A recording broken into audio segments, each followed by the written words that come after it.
Hello everyone, and welcome. Today we are beginning an extraordinary journey through the entire history of Egypt.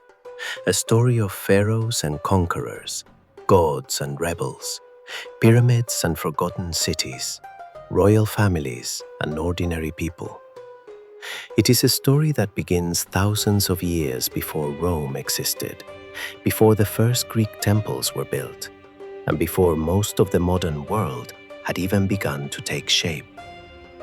For more than 3,000 years, ancient Egypt survived invasions, civil wars, religious revolutions, natural disasters, and the rise and fall of powerful dynasties. Its people built monuments that still dominate the desert. They created a system of writing that remained mysterious for centuries. They preserved their dead because they believed that life could continue beyond the grave. And they produced some of the most famous rulers in human history, including Khufu, Hatshepsut, Akhenaten, Tutankhamun, Ramesses the Great, and Cleopatra. But the story of Egypt did not begin with golden masks, giant statues, or mighty pharaohs. It began with water. It began with the Nile. Look at a map of northeastern Africa and you will see something remarkable. Across one of the driest regions on Earth, a narrow green line cuts through the desert. That line is the Nile River. For ancient Egyptians, the Nile was not simply a river. It was the source of food, transportation, wealth, order, and life itself. Without the Nile, there would have been no ancient Egypt. Every year, waters flowing from the south caused the river to rise. The flood spread across the valley and left behind a layer of rich, dark soil. This soil allowed farmers to grow wheat, barley, flax, vegetables, and fruit. The contrast was dramatic. Near the river, the land was green and fertile. Beyond it, the desert was hot, dry, and dangerous. The ancient Egyptians called the fertile land Kemet, meaning the black land, because of its dark soil. The desert was called Deshret, the red land. The black land represented life. The red land represented danger, death, and chaos. But the desert was not only an enemy. It was also a wall. To the east and west, enormous deserts made large invasions difficult. To the north lay the Mediterranean Sea.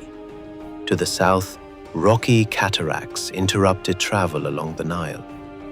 Egypt was never completely isolated, but its geography protected it in ways that many other ancient civilizations were not protected. This allowed Egyptian culture to develop with an unusual sense of continuity. Generations came and went. Kings died, and new kings took their place. Temples were rebuilt, capitals were moved, and gods rose or declined in importance. Yet many basic Egyptian beliefs survived for thousands of years. The Nile also became Egypt's great highway. Traveling north was easy because the river flowed toward the Mediterranean. Traveling south was also possible because the prevailing winds often blew in the opposite direction. A boat could lower its sail and drift north with the current. To return south, it could raise its sail and use the wind. The river connected communities that might otherwise have remained separated. It carried grain, stone, soldiers, officials, animals, taxes, messages, and royal commands. Long before Egypt became a united kingdom, the Nile was already pulling its people together. Thousands of years before the construction of the pyramids, the landscape of North Africa looked very different. Regions that are now desert once contained grasslands, lakes, animals, and human communities. Over time, the climate became drier. As water disappeared from the surrounding land, more people moved toward the Nile Valley. There they formed villages. They farmed, raised animals, fished, hunted, made pottery, produced tools, and buried their dead. These early communities did not yet belong to a single Egyptian nation. They had local leaders, local customs, and different centers of power. But signs of the civilization that would later emerge were already appearing. Some graves contained food, tools, jewelry, weapons, and decorated objects. This suggests that people believed the dead might need possessions in another existence. The idea of an afterlife, which would later become one of the central features of Egyptian religion, may have grown from these very early traditions. Social differences also became more visible. Some people were buried in simple graves. Others were buried with valuable goods. Certain families were clearly becoming wealthier and more powerful than others. Trade networks expanded. Goods traveled across long distances. Stone, shells, metals, ivory, oils, and other materials passed from one community to another. Egyptians exchanged goods with Nubia to the south, the lands around the Red Sea, the Levant to the northeast, and communities across the Mediterranean world. Powerful settlements began to dominate weaker ones. Two broad regions gradually developed. In the north was Lower Egypt, including the Nile Delta, where the river divided into several branches before reaching the sea. In the south was Upper Egypt, the long and narrow Nile Valley. The names can seem confusing. Upper Egypt is in the south because it lies upstream at a higher elevation. Lower Egypt is in the north because it lies downstream, closer to the Mediterranean. Each region developed its own symbols. Upper Egypt became associated with a tall white crown. Lower Egypt was represented by a red crown. Later, after the country was united, Egyptian kings would wear a combined crown, symbolizing their rule over both lands. But before unity, there was competition and probably war. Around 3100 BC, one ruler appears to have achieved something extraordinary. He united Upper and Lower Egypt under a single monarchy. Traditionally, this ruler is called Menes. However, the exact identity of Menes remains uncertain. Some historians connect him with a king named Narmer. Others believe Menes may have been another ruler, perhaps Narmer's successor. The evidence is incomplete, and the truth remains hidden behind more than 5,000 years of history. One of the most important objects from this period is the Narmer palette. It is a carved stone object covered with symbolic scenes. On one side, Narmer wears the white crown of Upper Egypt. He raises a weapon over a defeated enemy. On the other side, he appears wearing the red crown of Lower Egypt. The message is clear. Narmer is not presented as an ordinary leader. He is a conqueror, a sacred ruler, and the master of both lands. But we should be careful. The palette may represent an actual military victory, a symbolic ceremony, or a combination of both. Ancient Egyptian art was not designed like modern journalism. It did not try to record events with perfect accuracy. Its purpose was often to show how the world should be. The king should defeat his enemies. Order should triumph over chaos. Egypt should remain united. The gods should support the throne. This idea of universal order became central to Egyptian civilization. The Egyptians called it Ma'at. Ma'at represented truth, balance, justice, harmony, and the correct order of the universe. The opposite of Ma'at was chaos, disorder, violence, and destruction. The king's most important responsibility was not simply to govern. He had to preserve Ma'at. He performed rituals for the gods, he defeated enemies, he protected Egypt's borders, he ensured that temples functioned. He presented himself as the force standing between civilization and chaos. This was one of the foundations of royal power. A king might be cruel, weak, young, old, successful or unsuccessful, but the institution of kingship remained sacred. Egypt was often described as the two lands, meaning Upper and Lower Egypt. Its ruler was the king of Upper and Lower Egypt. Later, the word Pharaoh would become the most famous title associated with Egyptian kings, although it was not commonly used in the earliest periods in the way we use it today. The unification of Egypt marked the beginning of the early dynastic period. For the first time, a powerful central government controlled most of the Nile Valley and Delta. The kingdom needed administrators, officials, storehouses, craftsmen, soldiers, priests, and scribes. A state was being born. The first dynasties established many traditions that later Egyptians would consider ancient and sacred. Royal symbols became standardized. Writing developed into a more complex administrative and religious system.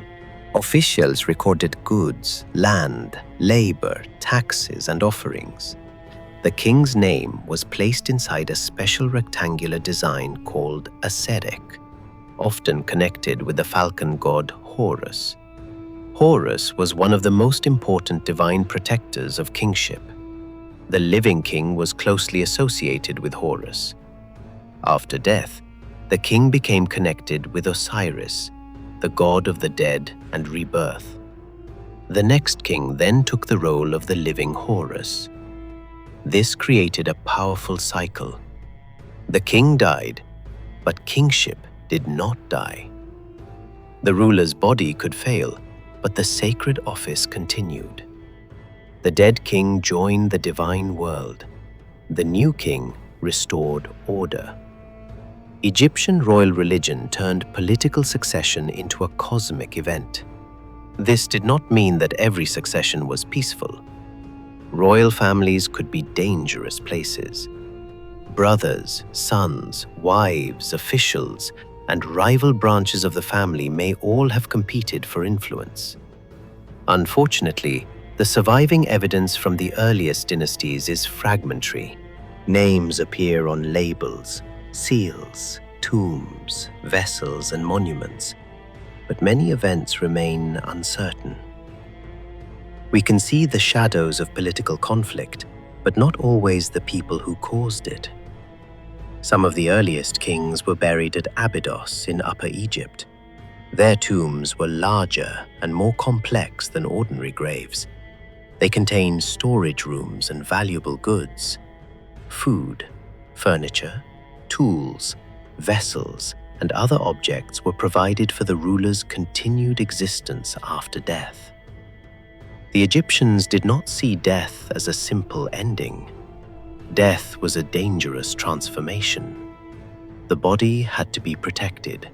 The name had to survive. Offerings had to be made. Rituals had to be performed. The dead needed a place in which they could continue to exist. This concern with eternal life would eventually produce some of the largest monuments ever constructed. But the first royal tombs were not pyramids. They were low, rectangular structures built over underground burial chambers. Today, these structures are commonly called mastabas, from an Arabic word meaning bench. Over time, mastabas became larger. Their walls became more complex. Their burial chambers became deeper. Their surrounding buildings became more elaborate. Then, during the Third Dynasty, one king and one brilliant architect changed the history of architecture forever. The king was Djoser. The architect was Imhotep.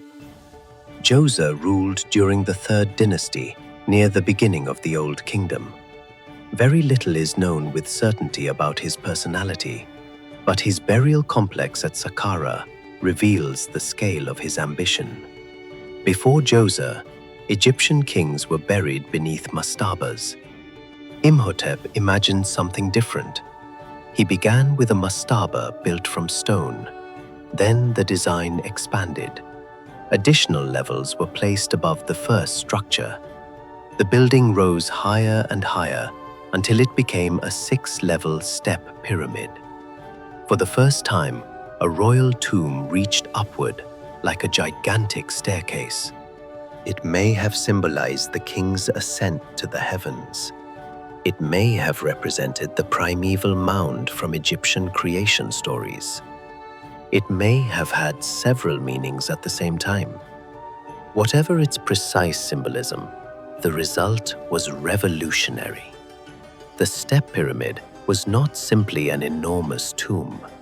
It stood at the center of a vast ceremonial complex surrounded by walls. There were courtyards, shrines, passages, gates, temples, and symbolic buildings. Some structures were not intended for normal human use. They existed so that the dead king could continue performing rituals forever. Stone was shaped to imitate materials traditionally used in earlier buildings, such as wood, reeds, and mud brick. It was as though an older world had been copied into a new, eternal material. The message was unmistakable. Djoser's kingship would not disappear. It had been transformed into stone. Imhotep became one of the most famous individuals in Egyptian history. He was not a king. He was an official, administrator, priest, and architect. In later centuries, his reputation grew so great that Egyptians worshipped him as a divine figure connected with wisdom and healing. But even without the legends that later surrounded him, his achievement was astonishing. The step pyramid marked a turning point. Egyptian rulers had discovered that architecture could express absolute power on a previously unimaginable scale. A pyramid required more than stone. It required organization. Workers had to be recruited, housed, fed, and directed. Quarries had to be opened. Blocks had to be cut and transported. Ramps, ropes, tools, sledges, boats, and roads had to be prepared. Officials had to calculate supplies. Scribes had to record deliveries. Farmers had to produce enough surplus food to support thousands of laborers and specialists. The pyramid was not only a religious monument, it was proof that the Egyptian state could control resources, people, and time. It demonstrated that the king's commands could reshape the landscape. But the step pyramid was only the beginning. The kings who followed wanted something larger, smoother, and more perfect. They wanted a true pyramid. The next great stage in pyramid construction came during the reign of Sneferu, the first king of the Fourth Dynasty. Sneferu may be the greatest pyramid builder in Egyptian history. His name is less famous today than the name of his son, Khufu, but Sneferu's projects transformed pyramid engineering. He was associated with several enormous monuments.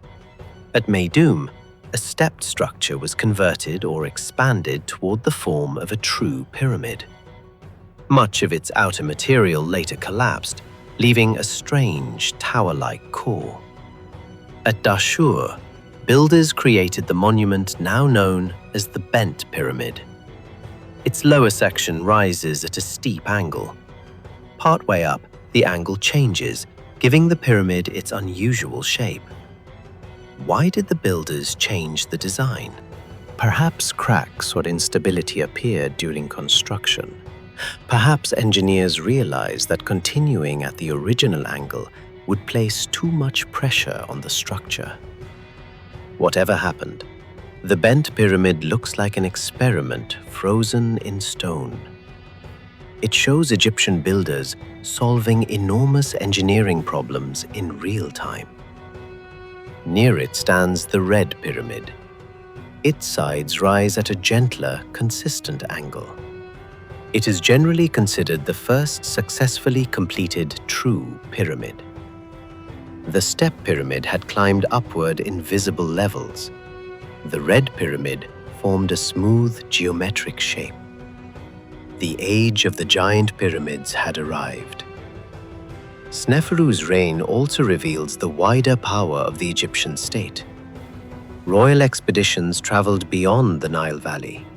Egypt sought timber, copper, turquoise, stone, and other valuable resources. Trade and military activity connected the kingdom with Nubia, Sinai, and the eastern Mediterranean. Sneferu appears to have left behind a strong and wealthy monarchy. Later Egyptian stories remembered him as a good-natured or approachable king, although such tales were written centuries after his death and should not be treated as direct historical records. His greatest legacy was more certain. He gave his successor the knowledge, organization, and confidence needed to attempt the largest pyramid ever built.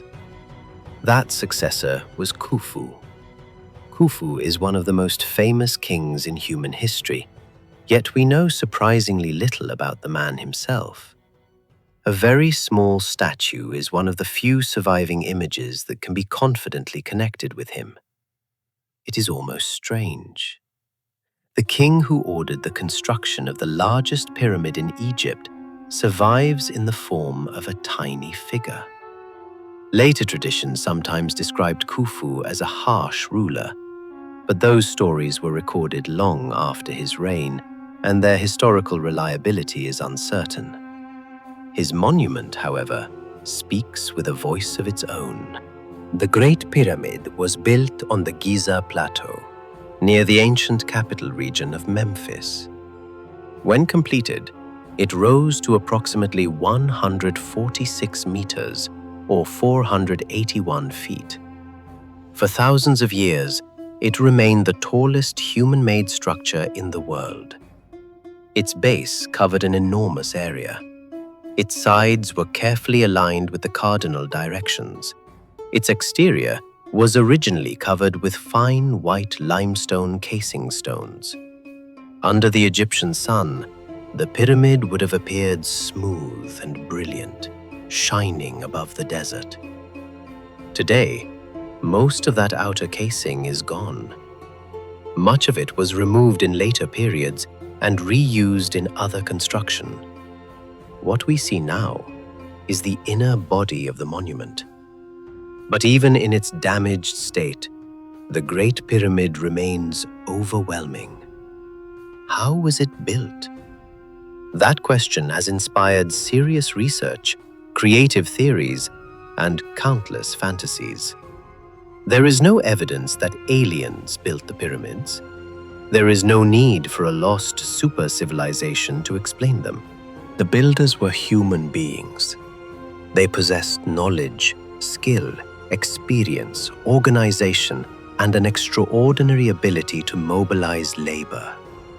The exact construction methods are still debated. Different types of ramps may have been used at different stages. Stone blocks were lightly moved on sledges.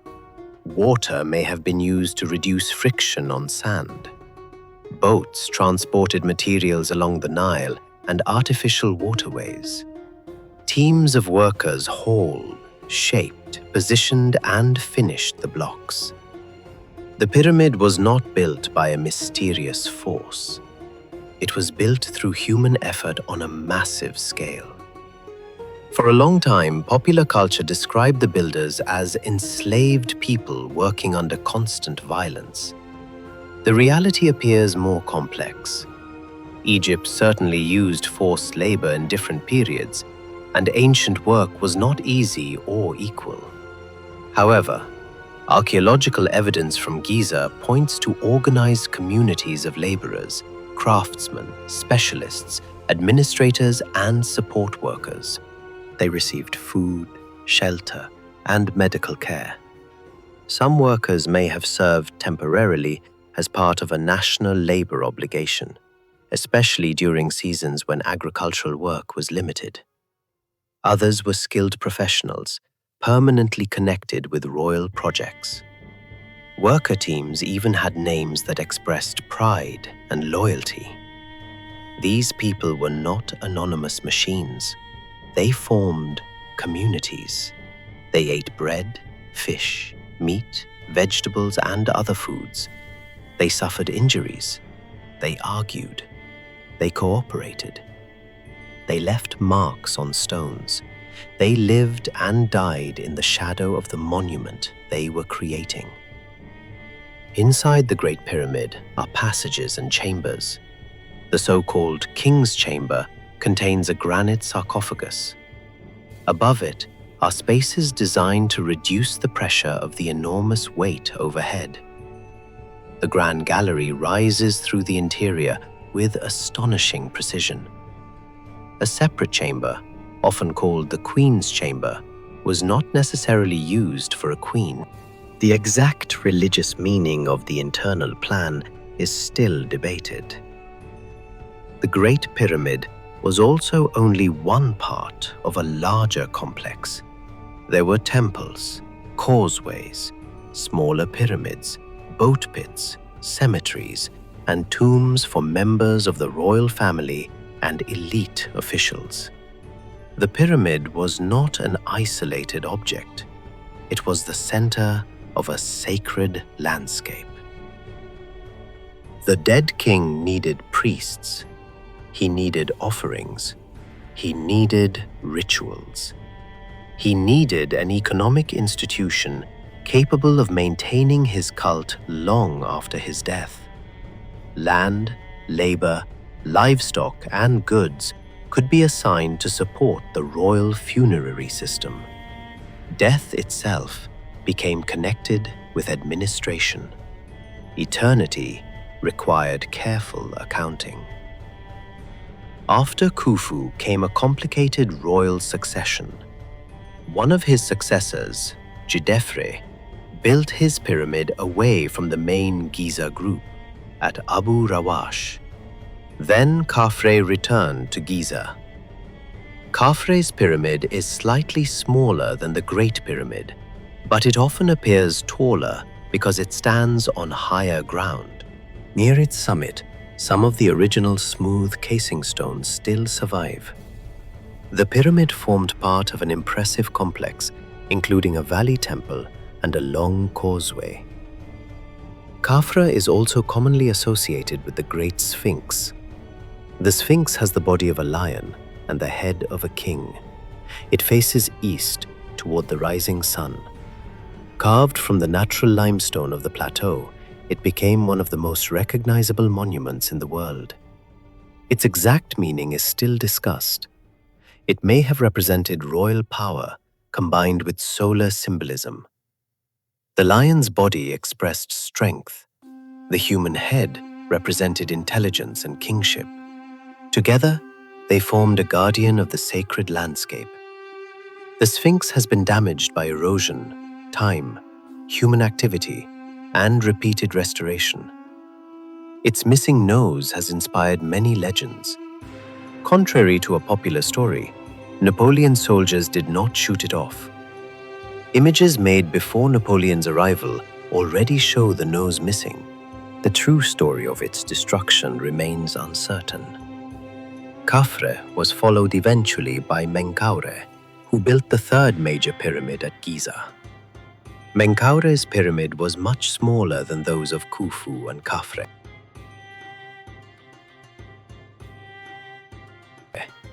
But size did not mean that it lacked importance. Its lower sections included expensive granite casing.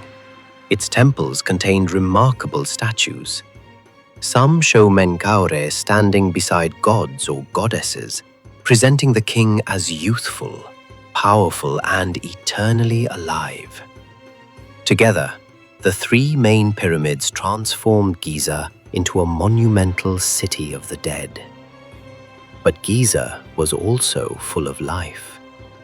Priests performed ceremonies, workers maintained buildings, officials supervised goods, families buried their dead in nearby tombs. Boats arrived with supplies, smoke rose from ovens, animals were slaughtered, stonecutters shaped blocks, scribes counted rations. Children may have played near settlements built to serve the royal projects. The pyramids were not created in silence. The plateau would have been filled with voices, tools, commands, prayers, footsteps, and movement. To understand the pyramids, we must forget the modern idea that they were simply giant containers for dead bodies. For the Egyptians, death was not the destruction of life. It was a transition into another form of existence.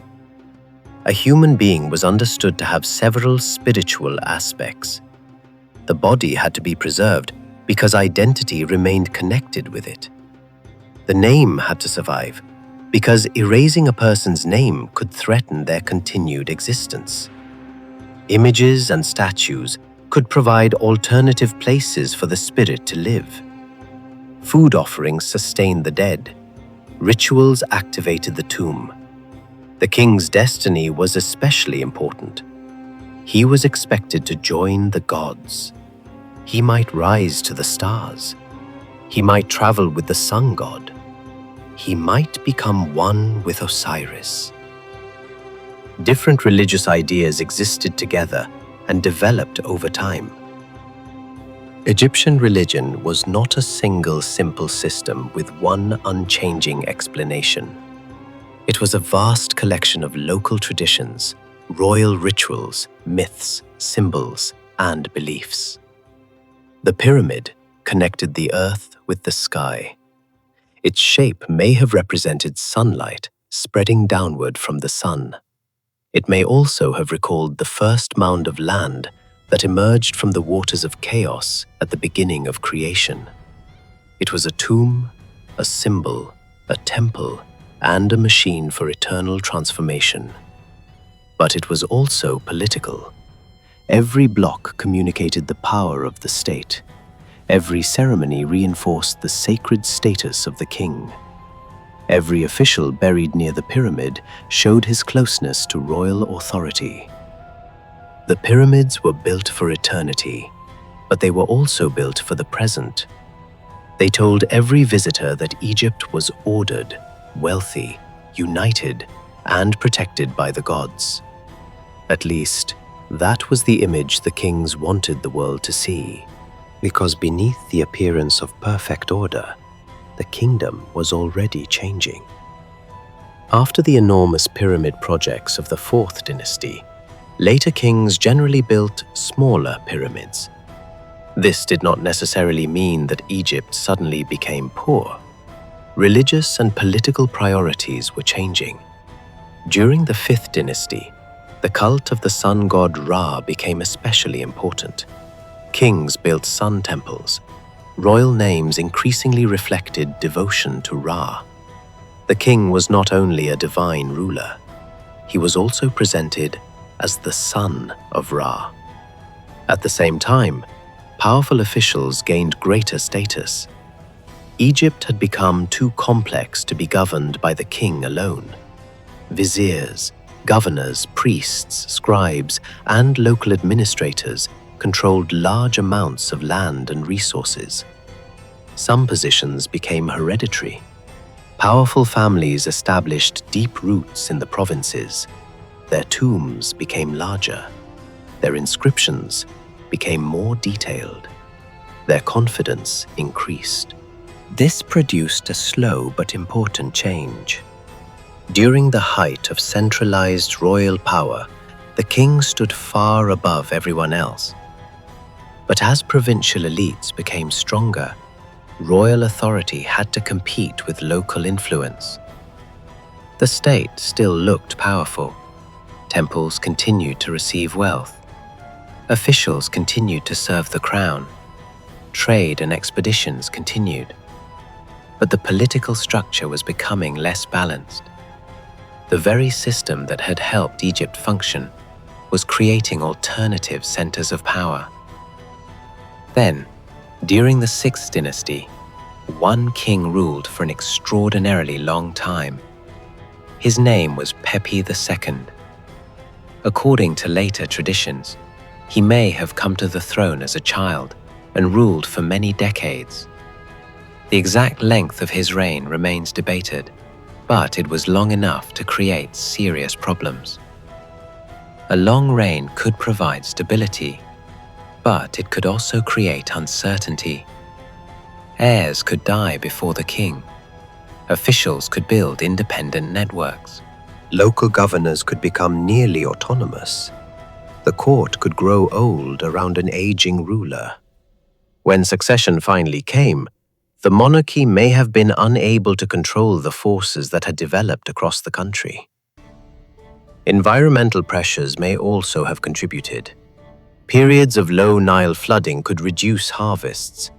Poor harvests meant hunger. Hunger weakened trust in the government. If the king was responsible for maintaining Ma'at, what did it mean when the river failed, food disappeared, and order collapsed? The question was dangerous. The king's power depended not only on soldiers and officials, but also on belief. If people stopped believing that the center could protect them, the center could not survive. By the end of the Old Kingdom, the system that had built the Great Pyramids was breaking apart. Central authority weakened.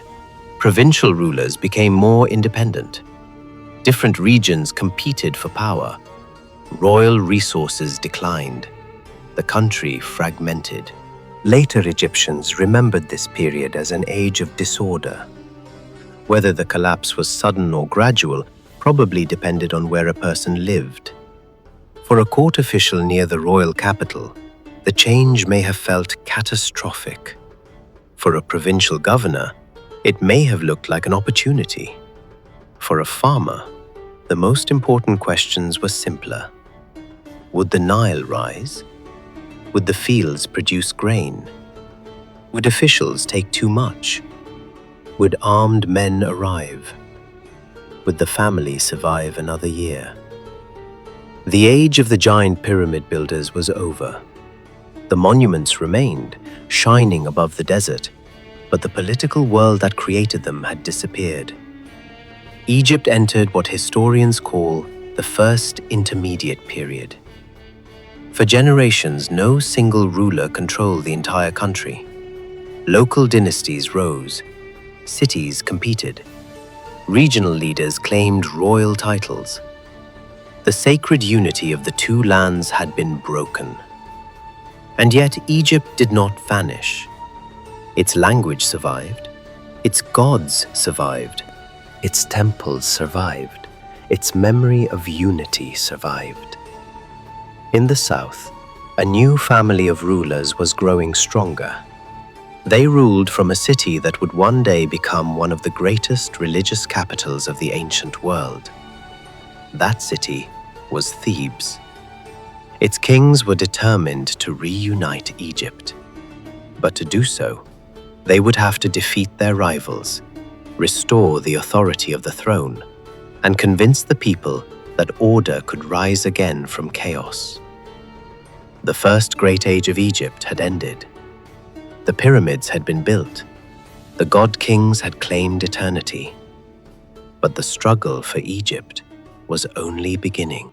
In the next part, we will enter an age of civil war, reunification, hidden tombs, powerful queens, and a kingdom that would rise from collapse stronger than before.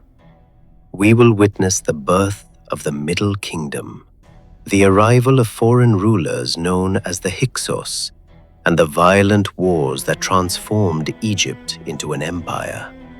And from that empire would emerge some of the most extraordinary pharaohs the world has ever known.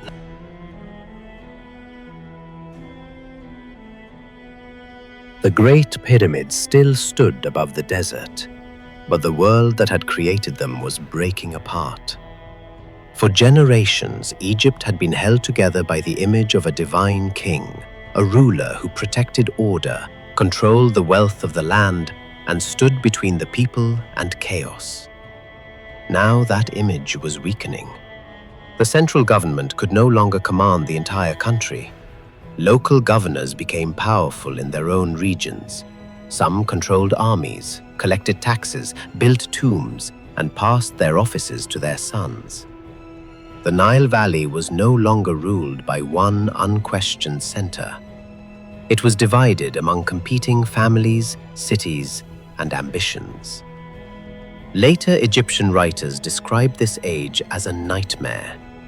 They told stories of hunger, violence, rebellion, and a world turned upside down. The poor, they said, became rich. The rich lost everything. Tombs were robbed, officials were attacked. The laws of the Old Kingdom seemed to disappear. These descriptions may exaggerate the chaos because later rulers wanted to present themselves as saviors who had restored order. But the fear behind the stories was real. Egypt had lost its unity. In the north, rulers based at Heracleopolis claimed control over much of Lower and Middle Egypt. In the south, a family of rulers rose at Thebes. At first, Thebes was only one regional power among many. But its kings were ambitious. They built alliances, fought rivals, and slowly expanded their control. The struggle between north and south lasted for years. It was not only a war between armies, it was a contest over who had the right to rule the two lands. The decisive figure was Mentuhotep II. He belonged to the 11th dynasty and ruled from Thebes. Through military campaigns, political skill, and persistence, he defeated the Northern Kingdom and reunited Egypt around 2055 BC. The reunification was celebrated as a restoration of Ma'at, the sacred order of the world. The king was no longer simply a regional warlord. He became the ruler who had rescued Egypt from division. Mentuhotep built an extraordinary funerary complex at Deir el-Bahri, on the western bank of the Nile near Thebes. Its terraces rose against the cliffs, combining architecture with the natural landscape.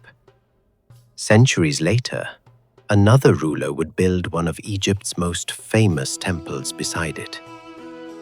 The Middle Kingdom had begun. This new age was different from the Old Kingdom.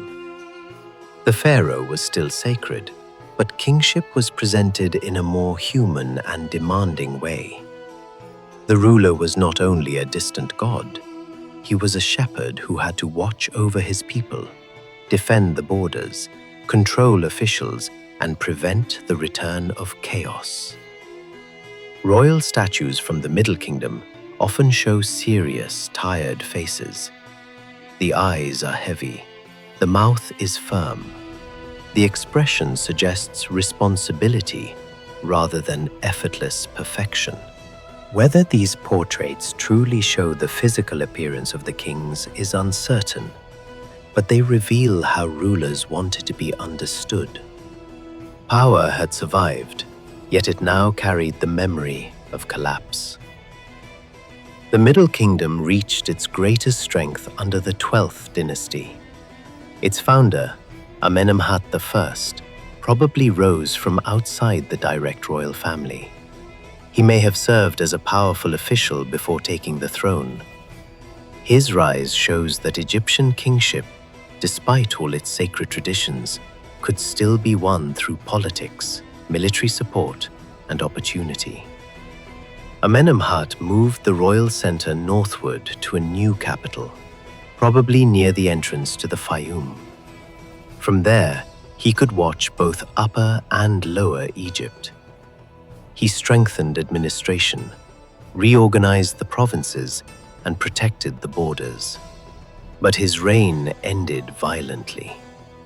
A famous Egyptian literary work, known as the Instruction of Amenemhat, presents the dead king warning his son not to trust anyone.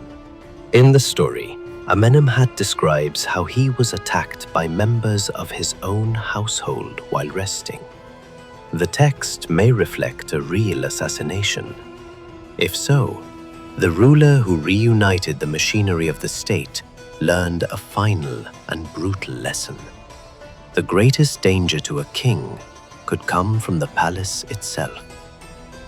His son, Senuseret I, continued the dynasty.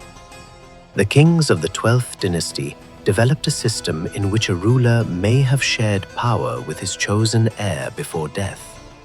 The exact nature of these co-regencies is debated, but the purpose was clear. Succession had to be controlled. Egypt could not afford another collapse.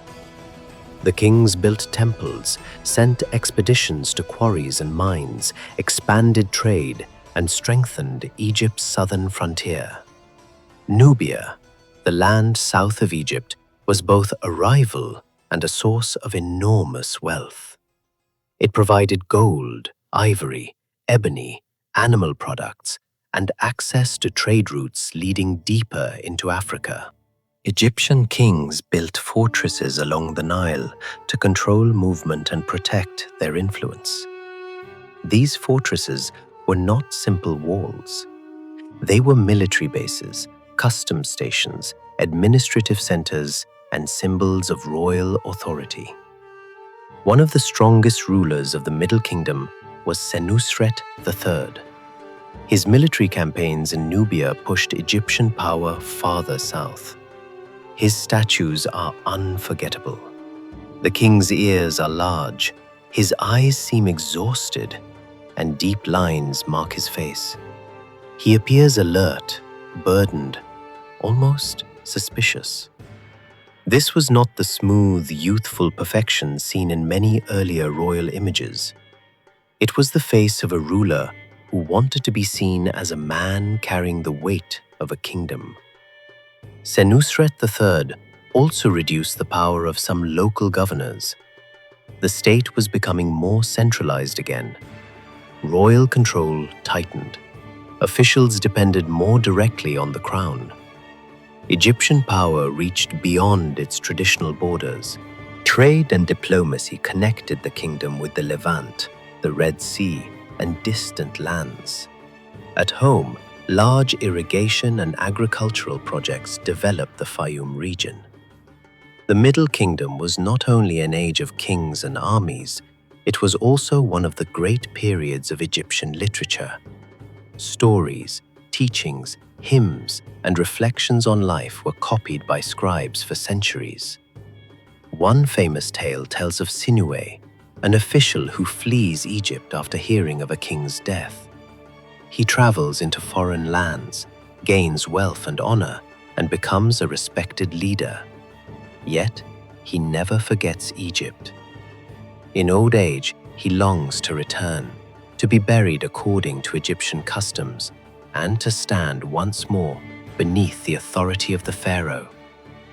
The story is an adventure, but it is also about identity. To be Egyptian was not only to live in a place, it was to belong to an ordered world of language, ritual, memory, and burial. Outside Egypt lay uncertainty. Inside Egypt lay home. But even the strongest systems do not last forever. After the great kings of the 12th dynasty, royal power slowly weakened. The 13th dynasty saw many rulers come and go, some reigning only briefly. Administration continued, and the country did not collapse immediately, but the throne had lost stability. At the same time, more people from Western Asia were settling in the eastern Nile Delta. They came for different reasons. Some were traders, some were workers, some were soldiers.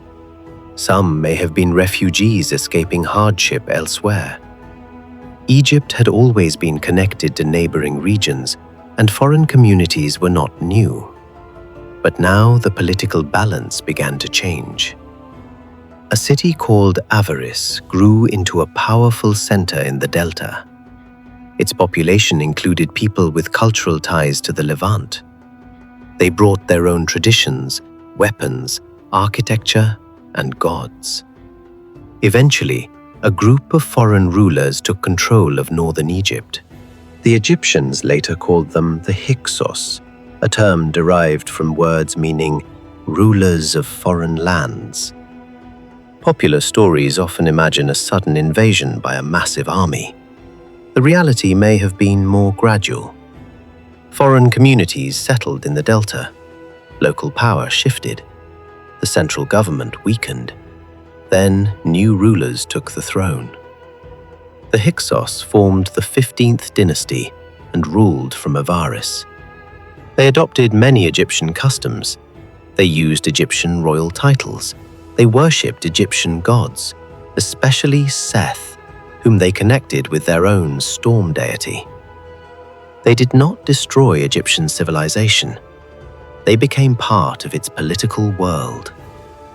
But to the rulers of Thebes in the south, Hyksos control of northern Egypt was unacceptable.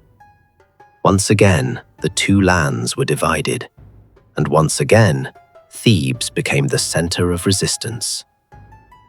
The conflict began as a struggle between rival kingdoms. A later story describes a Hyksos king complaining that the noise of hippopotamuses in a pool near Thebes disturbed his sleep, even though hundreds of kilometers separated the cities. The story is clearly exaggerated and may be symbolic. Its real message is that peaceful coexistence had become impossible. War was coming. The Theban king Sekenenre-Tao fought against the Hyksos and died violently. His mummy preserves terrible wounds to the head. An axe or similar weapon struck his face. Another blow damaged his skull. He may have died in battle, been captured and executed, or been killed during a surprise attack. Whatever the exact circumstances, his body became evidence of a royal family willing to die for reunification. His successor, Kamose, continued the war. Kamose sailed north, attacked Hyksos territory, and presented himself as the defender of Egypt. But the final victory belonged to Ahmose I. Ahmose captured Avaris and drove the Hyksos rulers from Egypt. He pursued them into the southern Levant and destroyed their remaining strongholds. Around 1550 BC, Egypt was united again. But this reunification produced something new. The Egyptians had learned a dangerous lesson. It was not enough to defend the Nile Valley. Enemies had to be defeated before they reached Egypt. The kingdom would now expand outward. The new kingdom had begun. Under Ahmose and his successors, Egypt became an empire. Armies moved south into Nubia and northeast into the Levant. Gold, tribute, prisoners, luxury goods, horses, chariots, timber, metals, and exotic animals flowed toward the royal court. Thebes became one of the richest cities in the ancient world. Its local god, Amun, rose to supreme importance. Amun was merged with the sun god Ra and worshipped as Amun-Ra, king of the gods. The temple of Karnak grew into a vast religious complex. Each ruler wanted to add something greater than the last. Pylons, courtyards, obelisks, statues, columns, shrines, and sacred lakes transformed the site into a city of stone. The priests of Amun controlled enormous resources.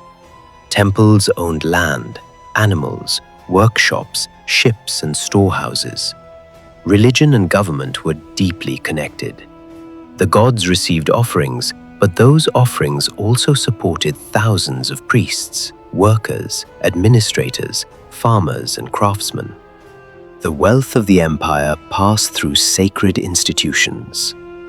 One of the most remarkable rulers of the early New Kingdom was a woman. Her name was Hatshepsut. She was the daughter of Thutmose I, the wife of Thutmose II, and the stepmother of the young Thutmose III. When Thutmose II died, the boy inherited the throne. Because he was still a child, Hatshepsut first acted as regent. Then she did something extraordinary. She took the full titles of a king. Hatshepsut did not rule merely as a queen beside a male pharaoh. She presented herself as the pharaoh. In statues, she could appear in female form. In others, she wore the traditional royal headdress, the false beard, and the clothing of a male king. Egyptian kingship had been represented as male for centuries, so Hatshepsut adapted its symbols rather than rejecting them. She also created a divine story to justify her rule. Temple scenes claim that the god Amun had chosen her and that her birth had been planned by the gods. Her reign was generally peaceful and prosperous. She launched a famous expedition to the land of Punt, probably somewhere around the Red Sea region. Egyptian ships returned with incense, ebony, ivory, gold, animals, and living myrrh trees. Scenes of the expedition were carved on the walls of her mortuary temple at Deir el-Bahri. That temple rose in terraces against the cliffs, close to the monument of Mentuhotep II. Its design remains one of the masterpieces of Egyptian architecture. Hatshepsut also raised obelisks at Karnak and restored temples across the country. She ruled for more than 20 years. After her death, Thutmose III became sole ruler. Later, many of Hatshepsut's names and images were erased. Her statues were broken. Her figure was removed from some monuments. For a long time, this destruction was explained as personal revenge by Thutmose III. But the campaign against her memory began relatively late, and the reasons may have been political. Perhaps later rulers wanted to remove an unusual female kingship from the official line of succession. Perhaps they wished to protect the legitimacy of Thutmose III's descendants. The truth is uncertain. What is certain is that the attempt failed. Hatshepsut was meant to disappear. Instead, she became one of the most famous rulers in Egyptian history. Thutmose III proved to be one of Egypt's greatest military kings. He led repeated campaigns into the Levant and expanded Egyptian influence to its greatest extent. His most famous victory came at Megiddo. A coalition of local rulers had rebelled against Egypt. Thutmose marched north and faced a choice of routes through the hills. His officers warned against the narrow and dangerous path. The king chose it anyway. The Egyptian army emerged near Megiddo and surprised its enemies. The battle was won, but the enemy leaders escaped into the fortified city because Egyptian soldiers stopped to collect loot. Megiddo then endured a long siege before surrendering. The campaign was recorded in detail at Karnak. It is one of the earliest military campaigns in history for which a substantial written account survives. Thutmose III did not simply conquer territory. He created a system of imperial control. Local rulers could remain in place if they remained loyal and sent tribute. Their sons were sometimes taken to Egypt, educated at the royal court, and later returned home as rulers friendly to Egyptian interests. This method combined force with diplomacy. Egypt did not directly administer every town. It built a network of obedience.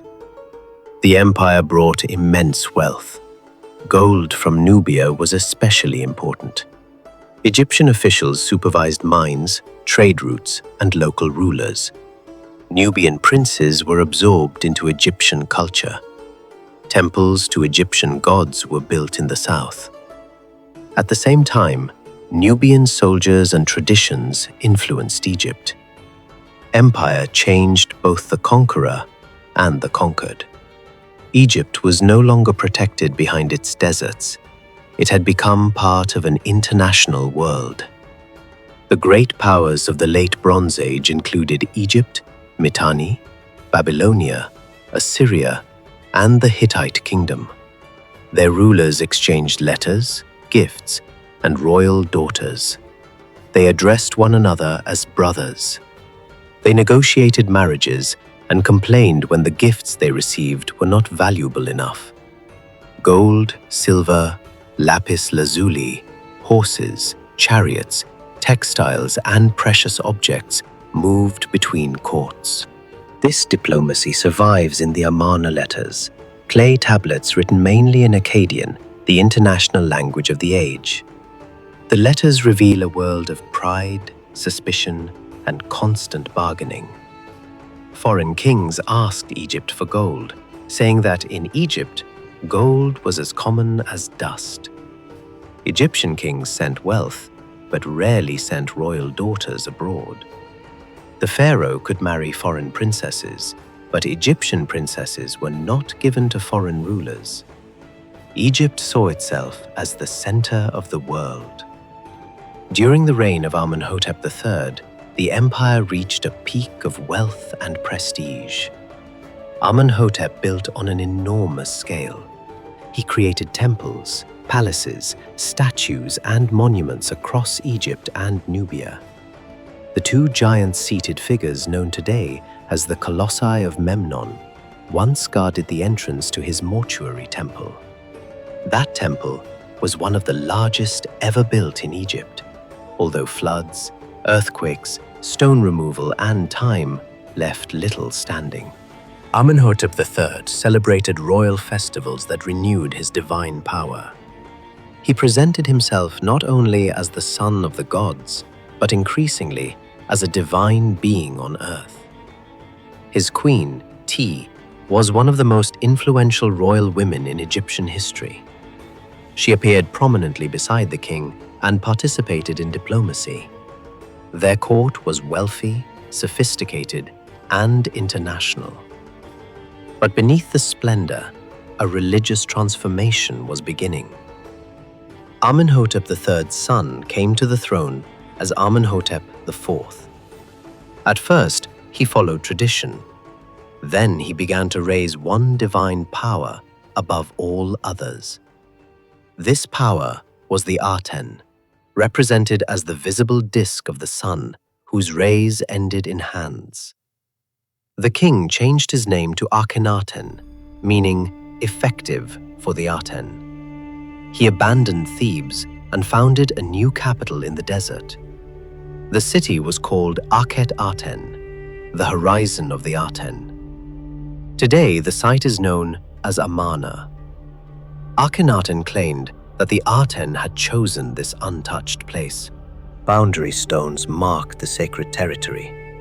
Temples were built with open courtyards so that sunlight could reach the offerings. Traditional temples were dark and mysterious, with a god hidden inside an inner sanctuary.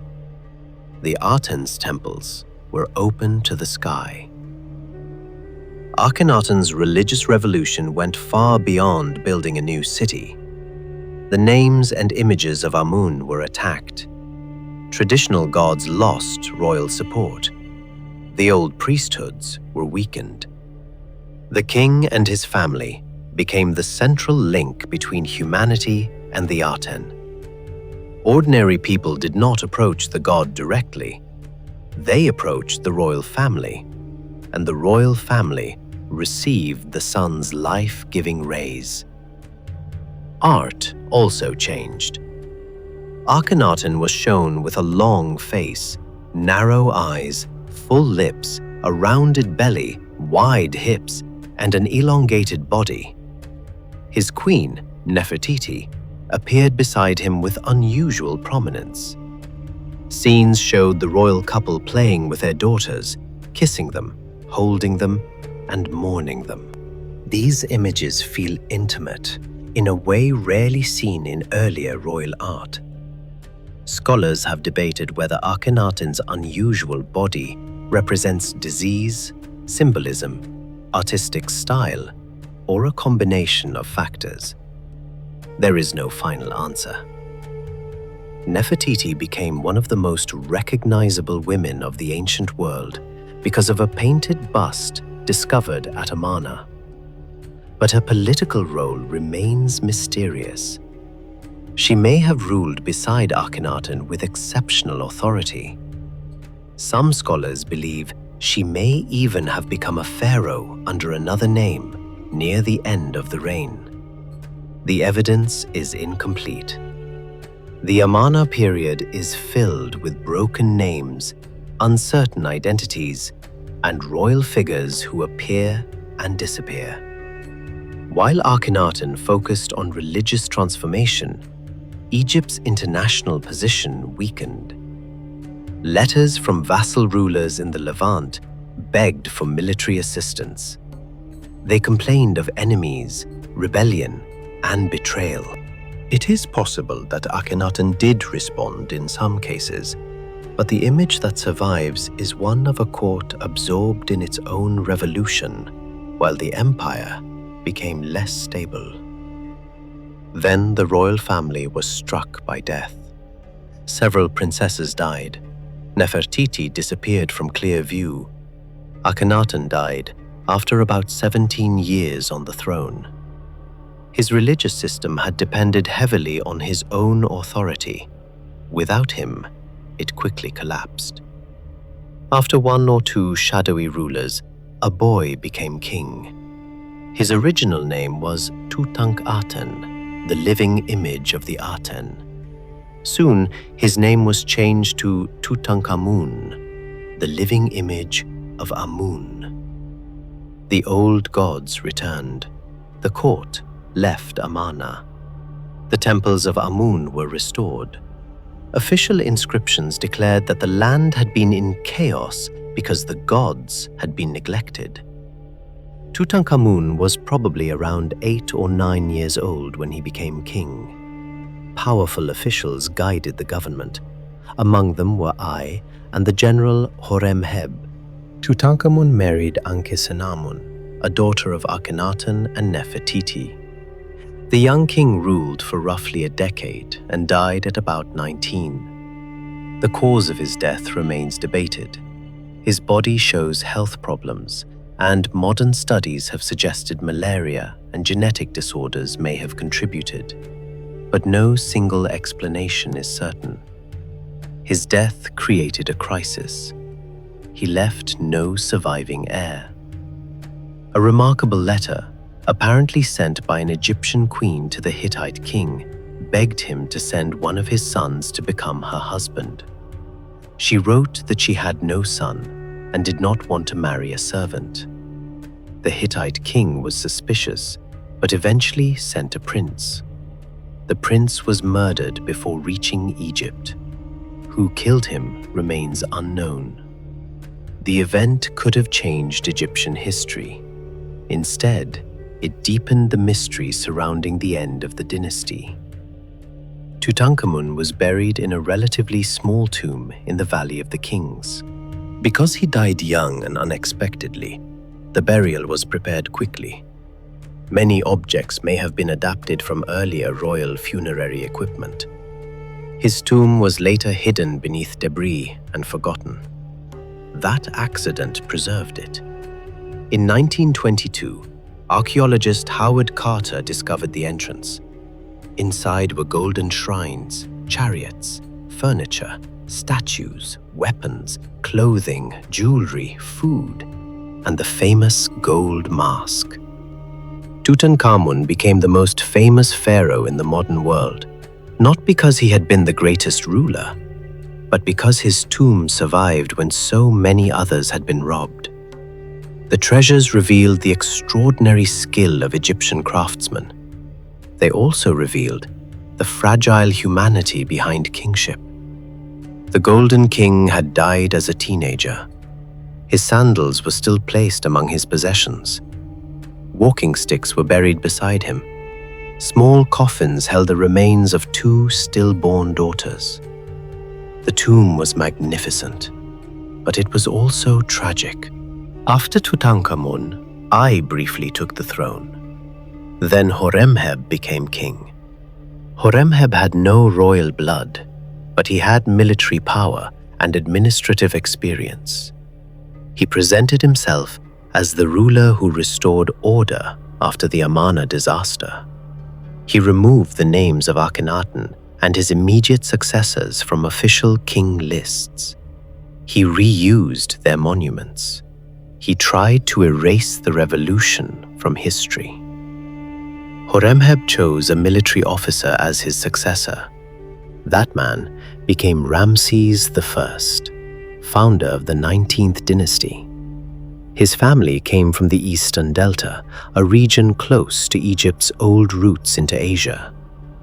The new dynasty would rebuild Egyptian power and produce one of the most famous kings who ever lived. Ramses I ruled only briefly. His son Seti I was a strong and effective king. Seti campaigned in the Levant, fought the Hittites, restored temples, and built magnificent monuments. His temple at Abydos contains one of the best preserved collections of Egyptian reliefs. Its famous king list names earlier rulers considered legitimate, while omitting figures such as Hatshepsut, Akhenaten, Tutankhamun, and I. History in Egypt was not simply remembered, it was edited. Seti's son was Ramesses II. He became known to history as Ramesses the Great. He ruled for more than 60 years, fathered many children, built monuments across Egypt, and covered the land with his name. Some monuments were newly constructed. Others were taken from earlier rulers and inscribed again. Ramesses understood the power of visibility. A king who placed his name everywhere could appear eternal. Early in his reign, Ramesses faced the Hittite Empire for control of Syria. The decisive confrontation came near the city of Kadesh. Ramesses marched north with several army divisions. He received false information from captured men who claimed the Hittite army was far away. In reality, the Hittites were hidden nearby. The Egyptian forces were spread out and vulnerable. Hittite chariots attacked the camp. For a moment, the Egyptian army seemed close to disaster. Ramses later described himself as abandoned by his troops, surrounded by enemies, and saved only by his courage and the help of Amun. Temple walls show him charging alone into the enemy. This was royal propaganda. Ramses certainly played an important role, but the battle was not a simple Egyptian victory. Reinforcements arrived. The Egyptians survived. The Hittites held Kadesh. Both sides claimed success. Years later, Egypt and the Hittites signed one of the earliest surviving international peace treaties. The two powers promised not to attack each other and agreed to provide mutual assistance. Ramses later married a Hittite princess. War had ended in diplomacy. Ramses built a new royal capital in the Eastern Delta called Pi-Ramses. It stood close to the routes leading into Asia and supported a large military presence. He also constructed the great temples of Abu Simbel in Nubia. 4 colossal statues of the king sit before the main temple. Inside, reliefs celebrate military victory and divine kingship. A smaller temple nearby honored his great royal wife Nefertari and the goddess Hathor. Nefertari was given unusual prominence. Her tomb in the Valley of the Queens is one of the most beautiful in Egypt, filled with brilliantly painted scenes of her journey through the afterlife. Ramesses outlived many of his children. By the time he died, he was probably over 90 years old, an extraordinary age for the ancient world. Egyptians had known no other king for generations. His death must have felt like the end of an era. His son, Merneptah, inherited an old but still powerful kingdom. Merneptah fought enemies from the west and faced unrest in the Levant. A victory inscription from his reign contains the earliest widely accepted ancient Egyptian reference to a people called Israel. The inscription celebrates their defeat among other enemies. It is only a short line, but it became one of the most discussed sentences in ancient history. After Merneptah, succession problems weakened the dynasty. Rival claimants, court officials, and short reigns created instability. A powerful queen named Tusret eventually ruled as pharaoh, but her reign ended in conflict. The 20th dynasty restored order under Setnakte, and then Ramesses III. Ramesses III faced one of the greatest crises of the ancient Mediterranean world. Around the 12th century BC, kingdoms across the eastern Mediterranean collapsed. Cities burned. Trade routes broke down. The Hittite Empire disappeared. Mycenaean palaces fell. Groups of displaced warriors and migrants, known collectively in Egyptian records as the Sea Peoples, moved across the region. Their exact identities and origins remain debated. Some traveled with families and possessions, suggesting migration as well as invasion. Ramesses III fought them on land and sea. Temple reliefs at Medinet Habu show a dramatic naval battle. Egyptian archers fire from the shore. Enemy ships are trapped and overturned. The pharaoh presented the battle as a complete victory. Egypt survived when other kingdoms did not. But survival came at a cost. The empire in Asia was largely lost. Economic pressure increased. Royal authority weakened. The state struggled to pay workers. During the reign of Ramses III, craftsmen at Deir el-Medina stopped working because their grain rations were late. This was one of the first recorded labor strikes in history. These workers built and decorated royal tombs. They were highly skilled and served the king directly, yet even they could go hungry. Their complaint exposed the weakness behind the royal image. If the state could not feed the men preparing the king's eternal home, something was deeply wrong.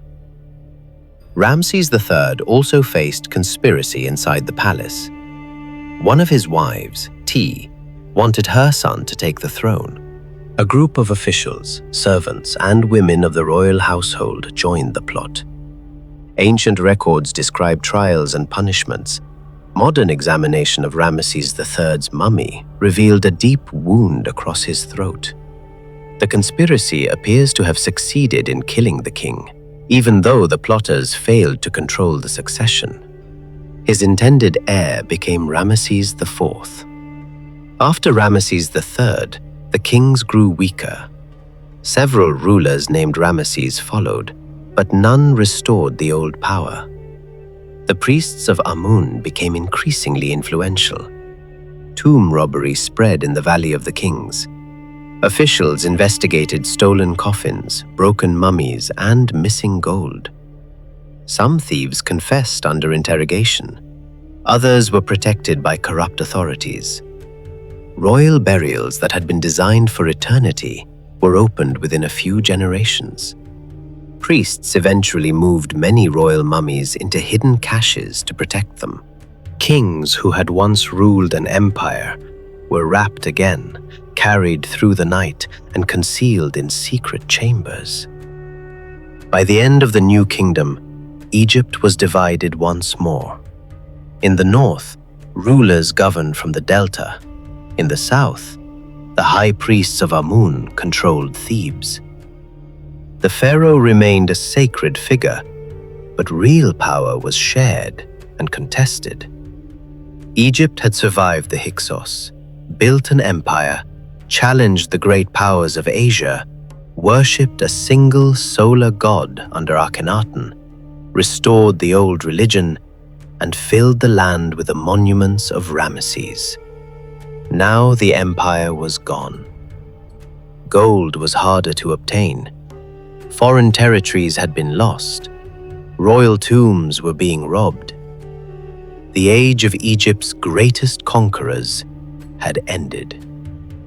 But the civilization itself was not finished. New dynasties would rise. Libyan generals would become pharaohs. Nubian kings would reunite the land. Assyrian armies would storm Egyptian cities. Persian emperors would add Egypt to a vast empire.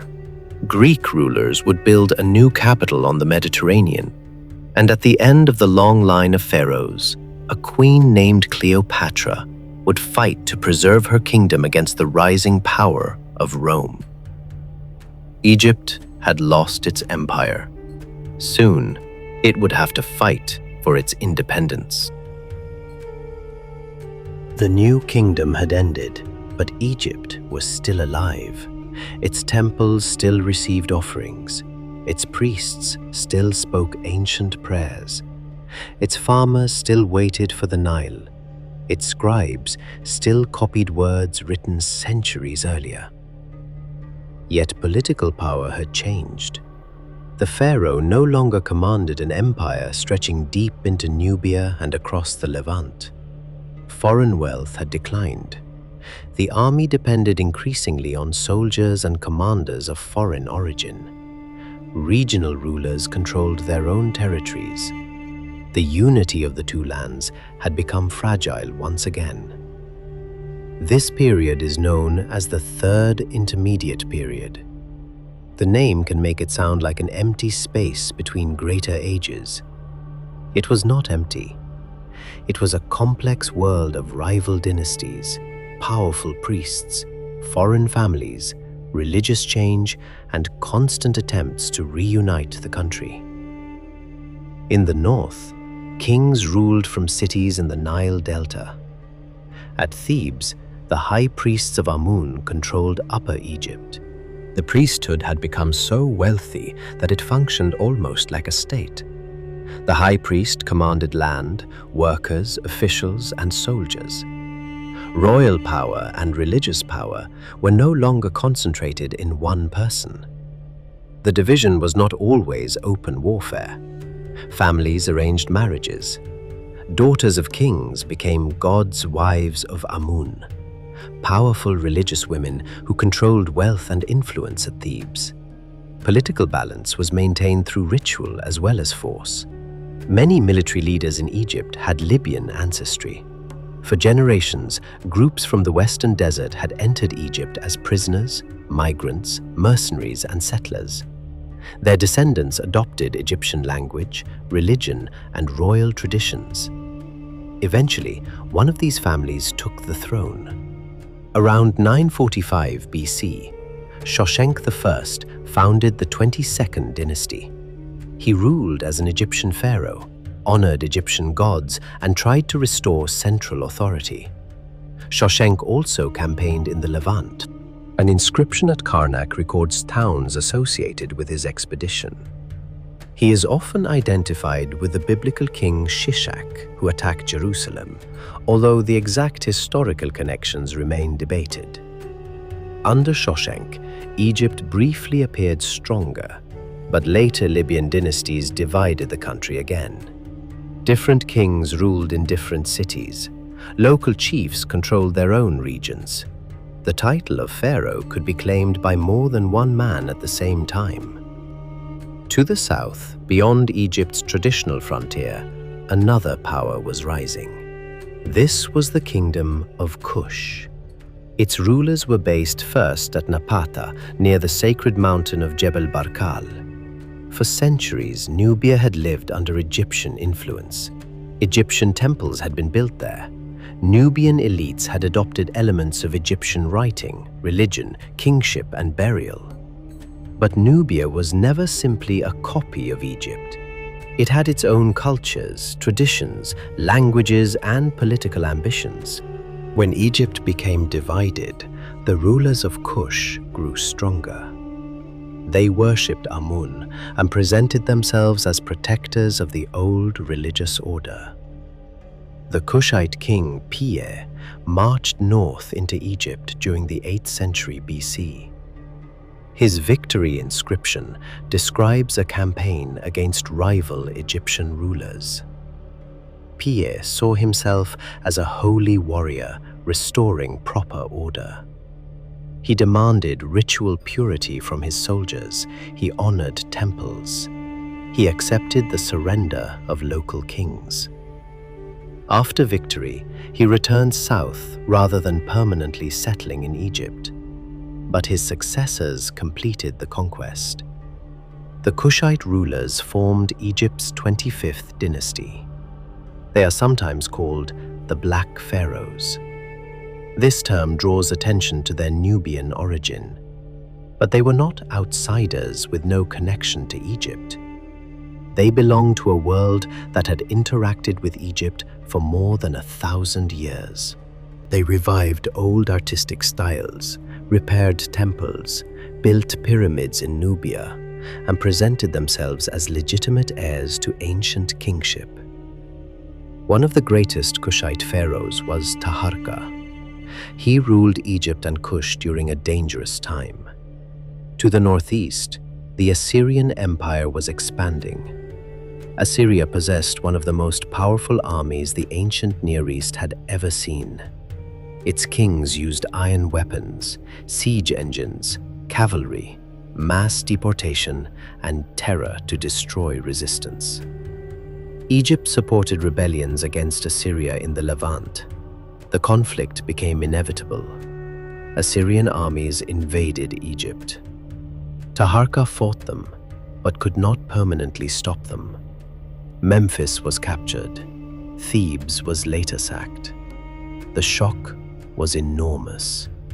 The sacred city of Amun, filled with centuries of wealth, had been attacked by a foreign army. The Kushite dynasty withdrew south. But Assyrian control of Egypt did not last. The Assyrians governed partly through local Egyptian rulers, especially a family based at Sais in the western delta. One of these rulers, Psamtik I, took advantage of Assyria's growing problems and reunited Egypt.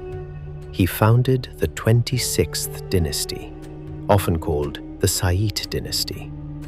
This was the beginning of a remarkable revival. Psamtik used Greek and Carian mercenaries to strengthen his army. He reopened trade. He restored temples. He brought Upper and Lower Egypt under one crown.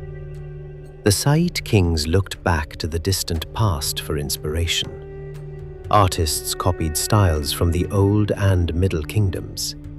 Officials adopted ancient titles. Monuments deliberately reminded people of earlier ages of greatness. This was not a lack of creativity, it was a political message. Egypt had survived invasion and division. The old order could live again. But the wider world had changed. Greek traders and soldiers became increasingly visible in Egypt. A trading settlement called Naucratis developed in the delta. There, Greek merchants lived under Egyptian authority and maintained sanctuaries to their own gods. Egyptian and Greek cultures met in markets, workshops, ports, and military camps. Knowledge moved in both directions. Greek visitors were fascinated by Egypt's age. To them, Egyptian temples and priests seemed to preserve wisdom from the beginning of time. Some later Greek writers claimed that their philosophers had studied in Egypt. Such stories are difficult to prove, but Egypt certainly influenced the Greek imagination. The Saite kings also looked beyond Egypt's borders. Necho II tried to restore Egyptian influence in the Levant after the collapse of Assyria. His army fought the Babylonian king Nebuchadnezzar II at Carchemish and suffered defeat. Babylon became the dominant power in the region. Necho is also associated with ambitious maritime projects. The Greek historian Herodotus wrote that an expedition sponsored by Necho sailed around Africa. Many details are uncertain, but the story reflects Egypt's interest in trade and exploration. The site revival lasted for more than a century. Then, a new empire arrived. In 525 BC, the Persian king Cambyses II invaded Egypt. The Persian Empire already controlled lands from Central Asia to the Mediterranean. Egypt became one of its most valuable provinces. Cambyses defeated Pharaoh Psamtik III and entered Memphis. Later Greek sources described Cambyses as a mad tyrant who insulted Egyptian religion and killed the sacred Apis bull. Modern evidence suggests the picture is more complicated. Cambyses adopted Egyptian royal titles and participated in traditional forms of rule. Persian kings understood that Egypt could not be governed by military force alone. The temples and priesthoods had to be managed. Egypt became a satrapy, a province ruled in the name of the Persian great king. Taxes and resources flowed to the empire. Persian officials worked alongside Egyptian administrators. Some Egyptians served the new rulers. Others resisted them. The Persian king Darius I invested in Egypt. He supported temples and improved a canal linking the Nile region with the Red Sea. He presented himself in Egyptian style, while also ruling a vast multinational empire. But many Egyptians regarded Persian rule as foreign domination. Revolts broke out. At times, Egyptian leaders regained independence. The 28th, 29th, and 30th dynasties represented the last periods of native Egyptian rule. One of the strongest kings was Nectanebo I. He built temples and defended the country against Persian attack. His successor, Teos, launched an ambitious foreign campaign but lost support at home. Nectanebo II then became the last native-born pharaoh of ancient Egypt. He continued building and tried to resist another Persian invasion. In 343 BC, the Persians returned in overwhelming force. Nectanebo fled south. Egypt lost its independence again. The second period of Persian rule was short, but deeply unpopular. Then, only 11 years later, a young Macedonian king entered Egypt. His name was Alexander. Alexander the Great had already defeated the Persian army in major battles. As he advanced through the eastern Mediterranean, Egypt offered little resistance. The Egyptians welcomed him as a liberator from Persian rule. Alexander understood the importance of local tradition. He was crowned as pharaoh. He made offerings to Egyptian gods. He traveled through the desert to the oracle of Amun at Siwa Oasis. What happened there remains mysterious. The priests may have greeted him as the son of Amun. Alexander later allowed stories of divine parentage to surround him. For an Egyptian audience, this was not strange. A pharaoh was expected to be connected with the gods. Near the Mediterranean coast, Alexander founded a new city. It was called Alexandria. He chose the site, planned its broad outline, and then left Egypt to continue his campaigns. He never returned alive. Alexander conquered the Persian Empire and marched as far as India. He died in Babylon in 323 BC at the age of 32. His generals fought over his empire. Egypt fell to one of them, Ptolemy. Ptolemy took Alexander's body and brought it to Egypt. possession of the conqueror's remains gave political legitimacy. Ptolemy eventually declared himself king, founding the Ptolemaic dynasty. The Ptolemies were Macedonian Greeks, but they ruled as Egyptian pharaohs. They built temples in traditional Egyptian style. They made offerings to Egyptian gods. They appeared on temple walls wearing ancient crowns. At the same time, their royal courts spoke Greek. Their administration used Greek widely. Alexandria became a Mediterranean capital with a mixed population of Greeks, Egyptians, Jews, and people from many other regions. The city was unlike any earlier Egyptian capital. It faced the sea rather than the Nile Valley. It connected Egypt with the Greek world. Its harbors were filled with merchant ships. Its streets contained palaces, temples, markets, workshops, theaters, and crowded neighborhoods. Near the entrance to the harbor stood the Pharaohs lighthouse, one of the 7 wonders of the ancient world. Its fire guided ships toward the city. The exact height and appearance are debated, but it became a symbol of Alexandria's power. The Ptolemies also created the Mouseion, an institution dedicated to the Muses, and the famous Library of Alexandria. Scholars were supported by the royal court. They studied mathematics, astronomy, geography, medicine, literature, and language. Texts were collected from across the Greek-speaking world. Tradition says that books found on ships entering Alexandria could be copied, with the library sometimes keeping the original. The stories may be exaggerated, but the ambition was real. The Ptolemies wanted Alexandria to become the intellectual center of the world. Important scholars worked there. Euclid organized the principles of geometry. Eratosthenes calculated the circumference of the Earth with remarkable accuracy by comparing shadows in different cities. Callimachus created a great catalogue of books. Herophilus and Erasistratus advanced the study of anatomy and medicine.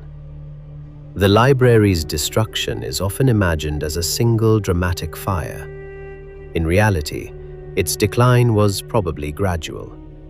Collections may have been damaged at different times by war, political change, neglect, and the loss of royal support. There was no single night when all ancient knowledge suddenly vanished. The Ptolemaic kingdom was wealthy because it controlled Egypt's agricultural production. The Nile Valley produced enormous amounts of grain. Royal officials measured land, recorded harvests, collected taxes, controlled monopolies, and supervised trade. The administration was efficient but demanding. Peasants carried the burden. Taxes could be heavy. Officials could be corrupt.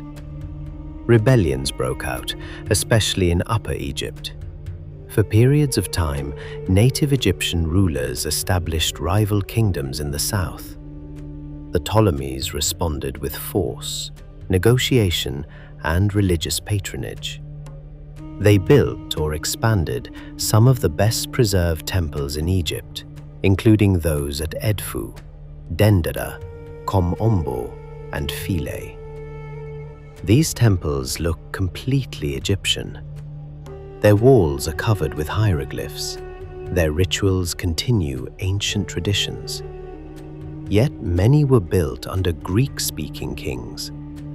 Egyptian civilization did not simply disappear under foreign rule. It adapted.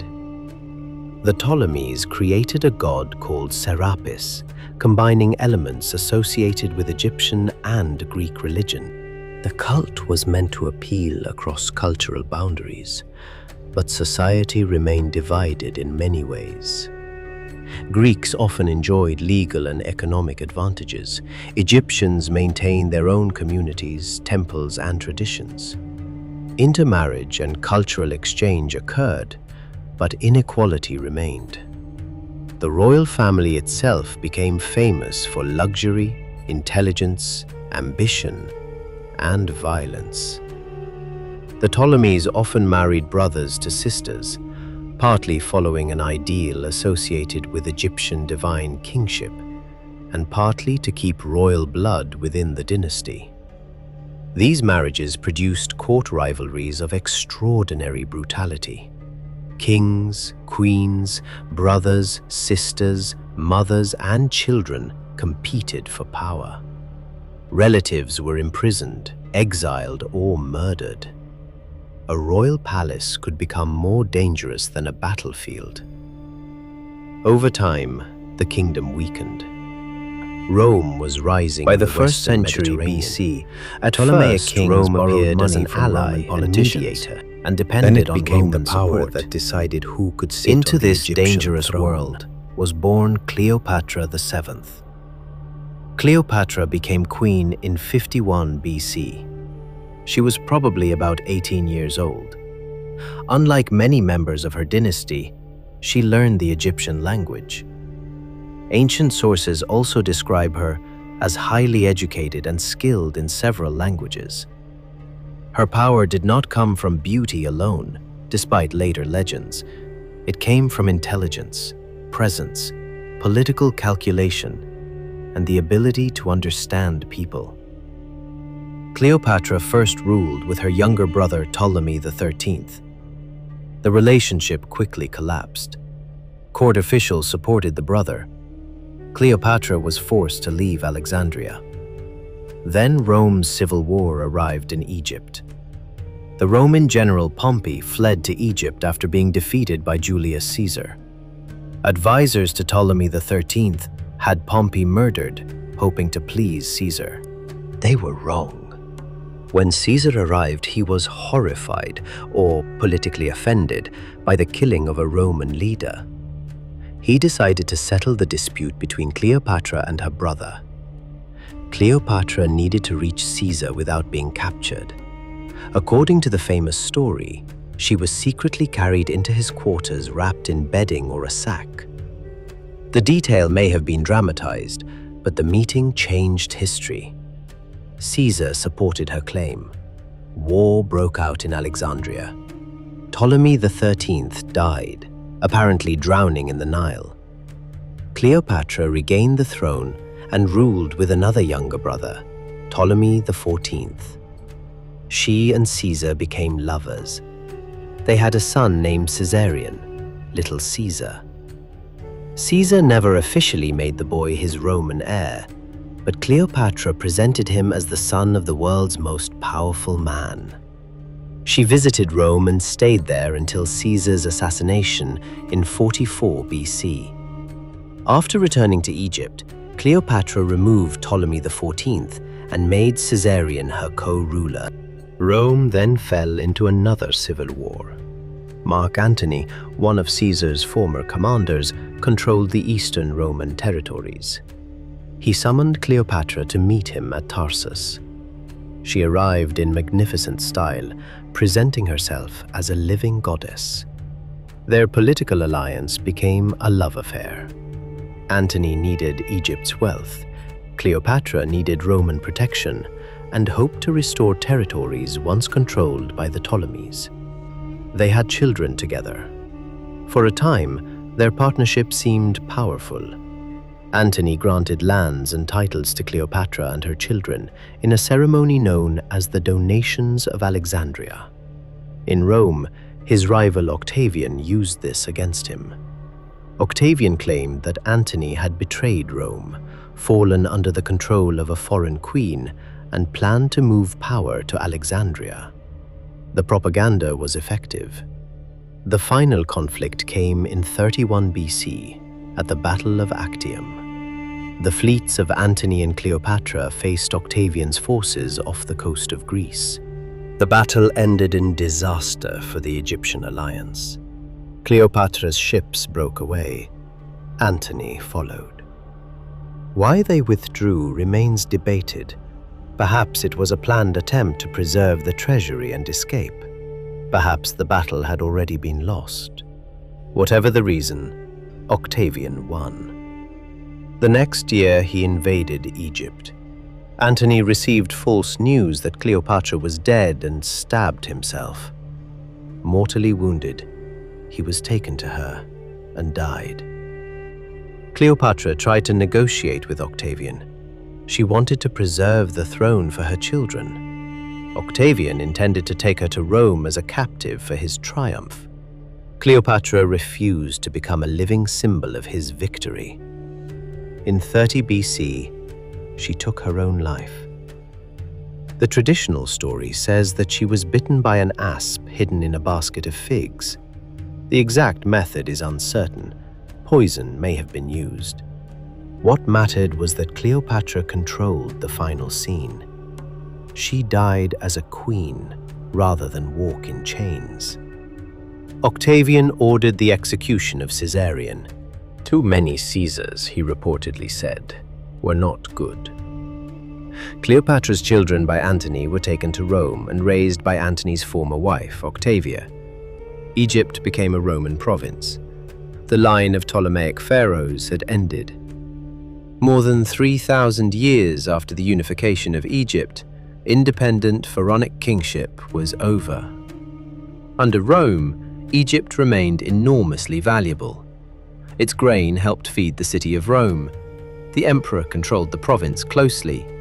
Roman senators could not enter without permission because no rival could be allowed to seize Egypt's wealth. The Roman emperors were represented in Egyptian temples as pharaohs.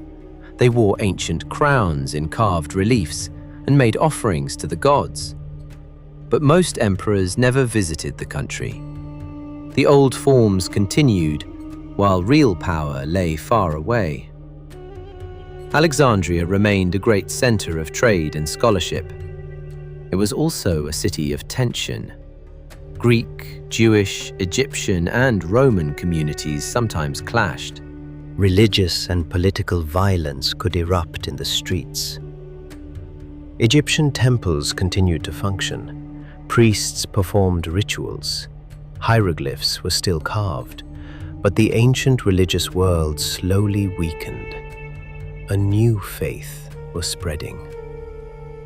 Christianity reached Egypt during the first centuries AD. Tradition connects its arrival with Saint Mark in Alexandria. At first, Christians were a small minority. Some faced persecution under Roman authorities.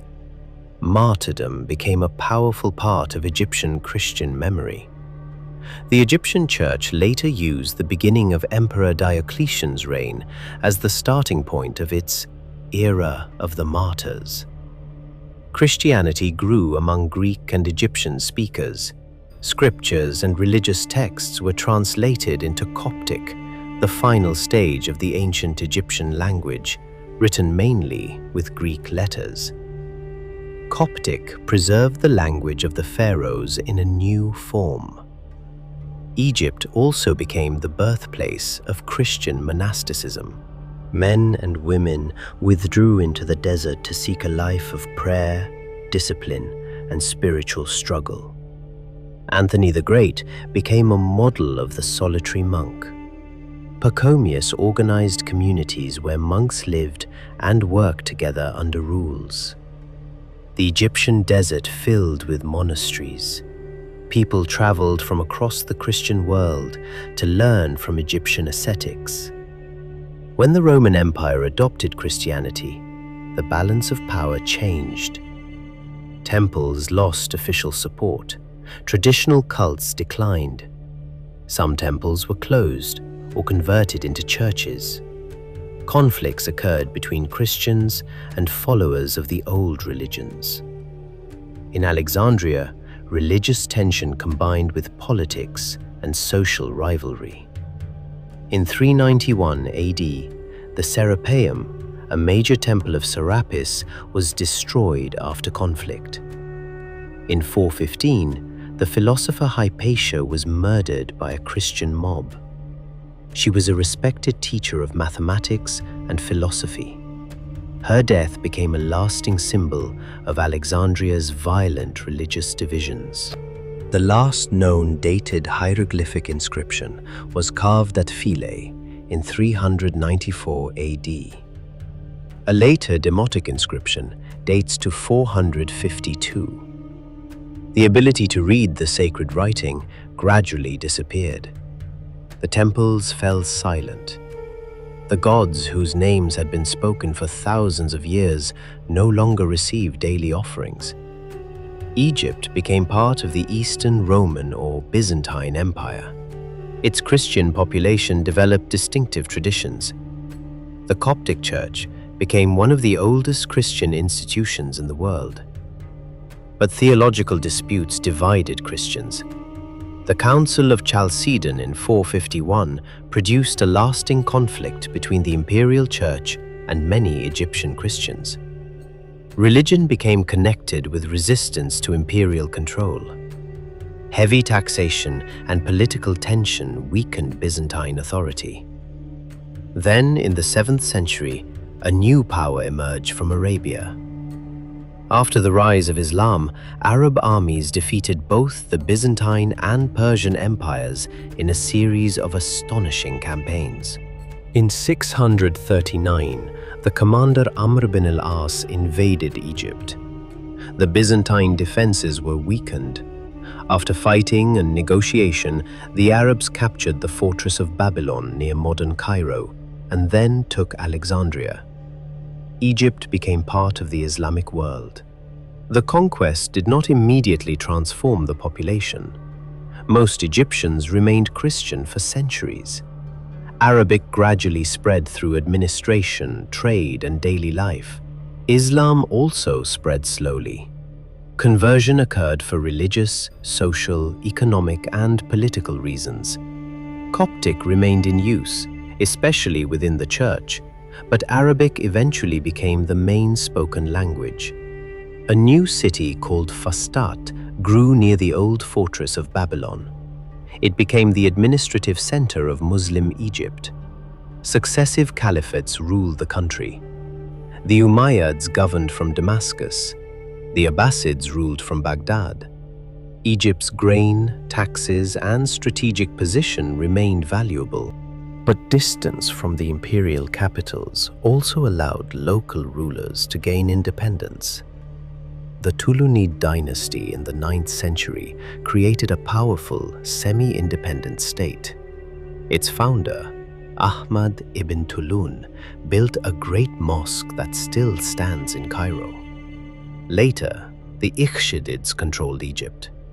Then, in 969, a North African Shia dynasty called the Fatimids conquered the country. The Fatimids founded a new royal city beside Fustat. They called it Al-Qahira, the victorious. This city became Cairo. The Fatimids built Al-Azhar Mosque, which developed into one of the most important centers of Islamic learning in the world. Cairo grew into a capital of palaces, markets, mosques, workshops, and international trade. Merchants connected Egypt with the Mediterranean, India, East Africa, Arabia, and beyond. Documents discovered centuries later in the Cairo Geniza reveal the everyday world of merchants, families, travelers, and scholars. Letters discuss money, marriage, illness, shipwreck, business, and grief. They remind us that history is not only made by rulers, it is also made by people worrying about prices, waiting for relatives, sending goods, and trying to survive. The Fatimid state eventually weakened. Crusader armies had established states along the eastern Mediterranean. A powerful leader named Saladin rose to control Egypt. He ended Fatimid rule in 1171 and restored Sunni authority. Saladin later captured Jerusalem from the Crusaders and became famous in both Islamic and European history. He founded the Ayyubid dynasty. Under Saladin and his successors, Cairo's defenses were strengthened. The citadel was built above the city. But the Ayyubid rulers depended heavily on elite slave soldiers known as Mamluks. These men were usually brought from outside the Islamic world, converted to Islam, trained as warriors, and connected personally to commanders. Over time, they became the real military power. In 1250, the Mamluks took control of Egypt. Their rise produced one of the most remarkable military societies in history. The Mamluk state was not a hereditary monarchy in the usual sense. Power passed through military households, alliances, coups, and assassinations. Sultans could rise rapidly and fall just as quickly. Yet the system produced strong armies and magnificent architecture. The Mamluks defeated the Seventh Crusade in Egypt and captured the French king Louis IX. More importantly, they stopped the Mongols. The Mongol expansion had destroyed cities and empires across Asia. In 1258, Baghdad was captured and the Abbasid Caliphate was shattered. Many believed no army could resist them. In 1260, Mamluk forces defeated the Mongols at Ain Jalut in Palestine. The victory protected Egypt and changed the balance of power in the region. Cairo became the leading city of the Arabic-speaking world. Mamluk sultans and emirs filled it with mosques, schools, hospitals, mausoleums, fountains, and markets. The city skyline became crowded with domes and minarets. Trade through the Red Sea brought spices and luxury goods toward the Mediterranean. But the state was vulnerable to internal conflict, plague, and changing trade routes.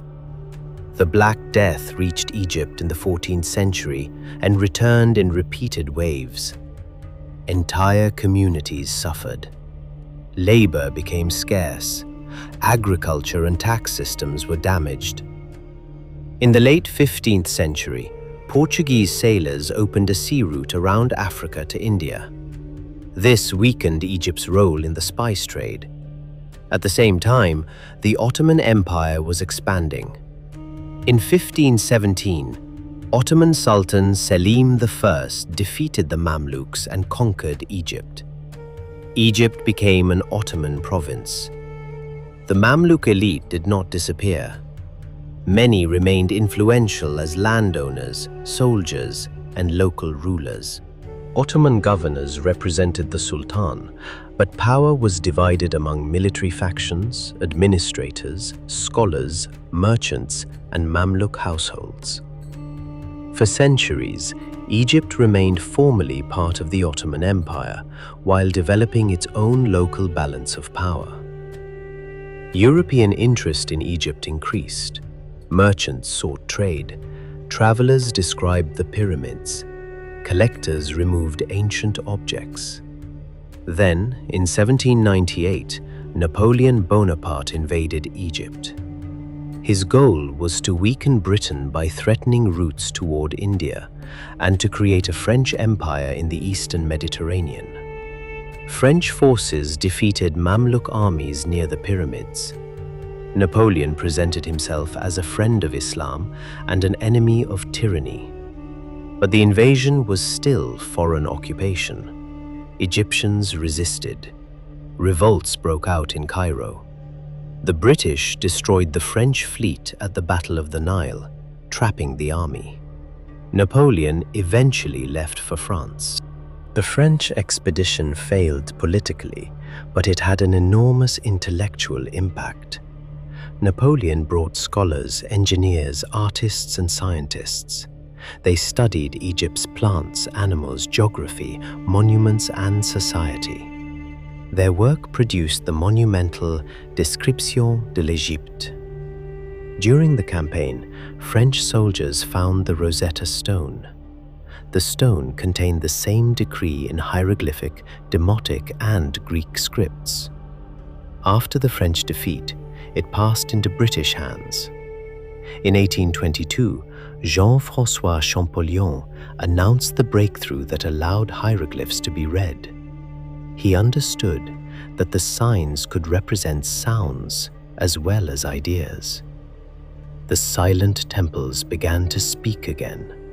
Names, prayers, taxes, wars, love poems, legal cases, and private letters returned from the dead. After the French withdrawal, Egypt entered another struggle for power. An Ottoman officer of Albanian origin named Muhammad Ali emerged as the victor. In 1805, he became governor of Egypt. Muhammad Ali destroyed much of the old Mamluk leadership and built a new army.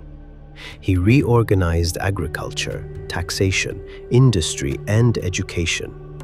He sent students to Europe and hired foreign experts.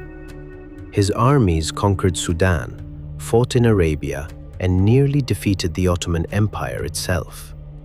European powers intervened to prevent him from becoming too strong. Muhammad Ali remained formally an Ottoman governor, but his family gained hereditary control of Egypt. He is often called the founder of modern Egypt. His reforms strengthened the state, but placed heavy burdens on peasants. Men were conscripted, crops were controlled, taxes were demanding. Modernization was not experienced equally.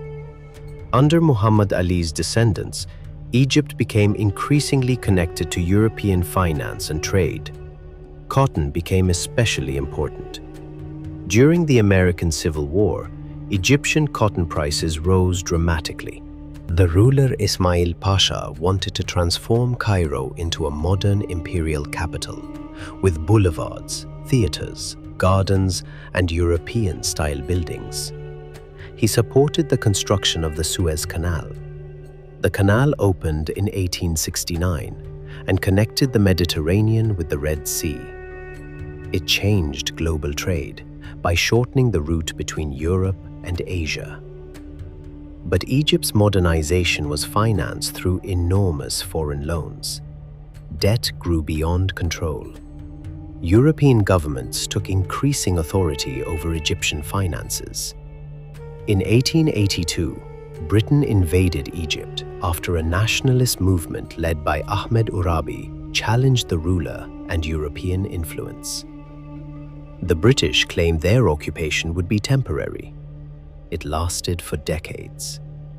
Egypt remained officially connected to the Ottoman Empire until the First World War, but real power lay with Britain. The Suez Canal became central to British imperial strategy. Egyptian agriculture was shaped around cotton exports. British officials introduced some administrative and infrastructure reforms, but occupation denied Egyptians full control of their country. Nationalism grew. Writers, lawyers, students, workers, religious thinkers, and political leaders demanded independence. During the First World War, Britain declared Egypt a protectorate. After the war, a delegation known as the Wafd sought the right to represent Egypt at the Paris Peace Conference. When British authorities exiled its leader, Saad Zaghloul, a nationwide revolution erupted in 1919.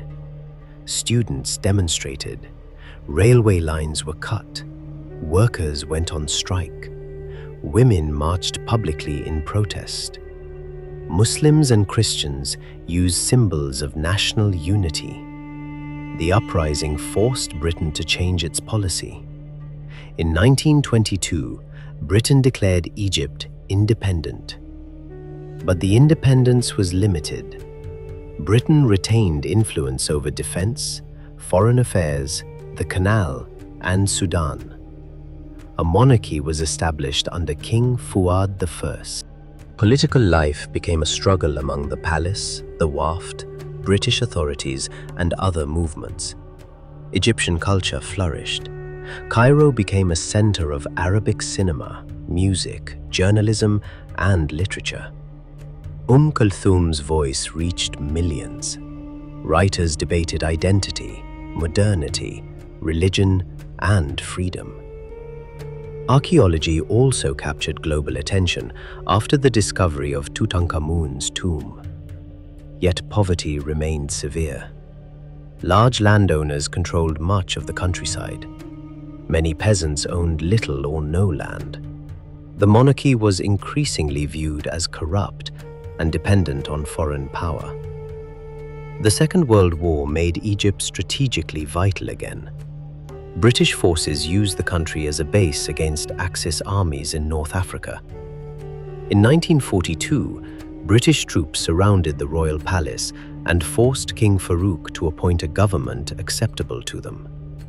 The event humiliated the monarchy. After the war, anger grew over British occupation and the conflict in Palestine. Egypt's defeat in the 1948 Arab-Israeli War damaged confidence in the king and military leadership. In 1952, a group of officers overthrew King Farouk. The monarchy ended. Among the leaders of the revolution was Gamal Abdel Nasser. Nasser became the dominant figure of the new republic. He promised social justice, land reform, independence, and Arab unity. In 1956, he nationalized the Suez Canal Company. Britain, France, and Israel attacked Egypt. Militarily, Egyptian forces struggled. Politically, the invasion failed. Pressure from the United States, the Soviet Union, and the United Nations forced the attackers to withdraw. Nasser emerged as a hero across the Arab world. The Suez Crisis marked the final collapse of old European imperial control in the region. Nasser built the Aswan High Dam with Soviet assistance. The dam controlled flooding, expanded irrigation, and produced electricity. It also changed the Nile forever. The annual flood no longer deposited fresh silt across the fields. Communities were displaced. Ancient monuments in Nubia were threatened by the rising waters of Lake Nasser. An international rescue campaign moved temples, including Abu Simbel, to higher ground. The operation was an extraordinary modern engineering achievement. Nasser promoted industrialization and expanded education. He also created an authoritarian state. Political opposition was restricted. The Muslim Brotherhood was repressed. Prisons held critics. The dream of Arab unity reached its height when Egypt and Syria formed the United Arab Republic in 1958. The union collapsed after only a few years. In 1967, Egypt suffered a devastating defeat in the Six-Day War against Israel. The Sinai Peninsula was lost. Nasser announced his resignation, but mass demonstrations called for him to remain. He stayed in power until his death in 1970. Anwar Sadat succeeded him. Sadat changed Egypt's direction. He reduced Soviet influence, opened parts of the economy, and sought closer relations with the United States. In 1973, Egyptian forces crossed the Suez Canal and attacked Israeli positions in Sinai. The war did not produce a complete military victory, but it restored Egyptian confidence and created the conditions for negotiation. Sadat later traveled to Jerusalem, a dramatic and controversial act. Egypt and Israel signed a peace treaty in 1979. Egypt recovered Sinai. Sadat and Israeli Prime Minister Menachem Begin received the Nobel Peace Prize. Many Egyptians and Arabs saw the treaty as a betrayal of the Palestinian cause. In 1981, Sadat was assassinated by Islamist militants during a military parade. Hosni Mubarak became president. He ruled for nearly 30 years. Egypt experienced population growth, urban expansion, tourism, economic reform, and stronger ties with the United States. But corruption, inequality, police abuse, emergency laws, and lack of political freedom produced deep frustration. Cairo became a vast megacity. Ancient villages turned into crowded suburbs. Millions of Egyptians worked abroad and sent money home. Television, satellite channels, and later the internet connected the population to new ideas. In January 2011, protests began as part of the wider Arab Spring. Demonstrators gathered in Cairo's Tahrir Square and in cities across the country. They demanded bread, freedom, social justice, and the end of Mubarak's rule. After 18 days of protest, Mubarak resigned. For a moment, Egypt seemed to stand at the beginning of a new political age.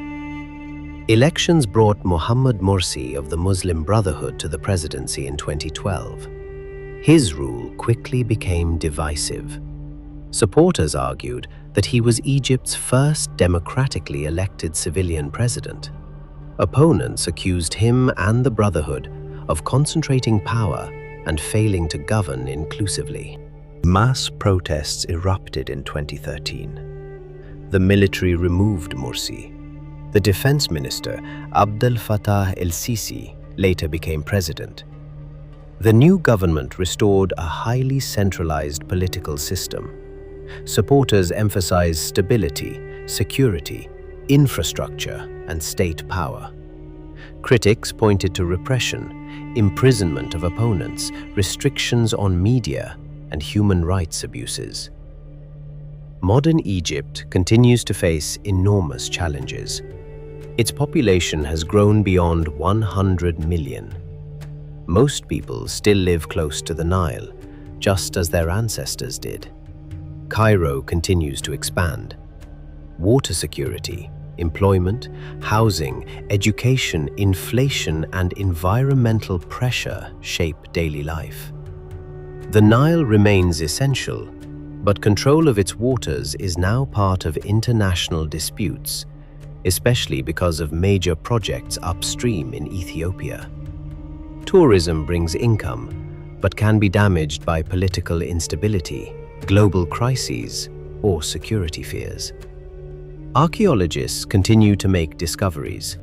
New tombs, mummies, settlements, and inscriptions emerge from the sand. Museums preserve and display Egypt's heritage.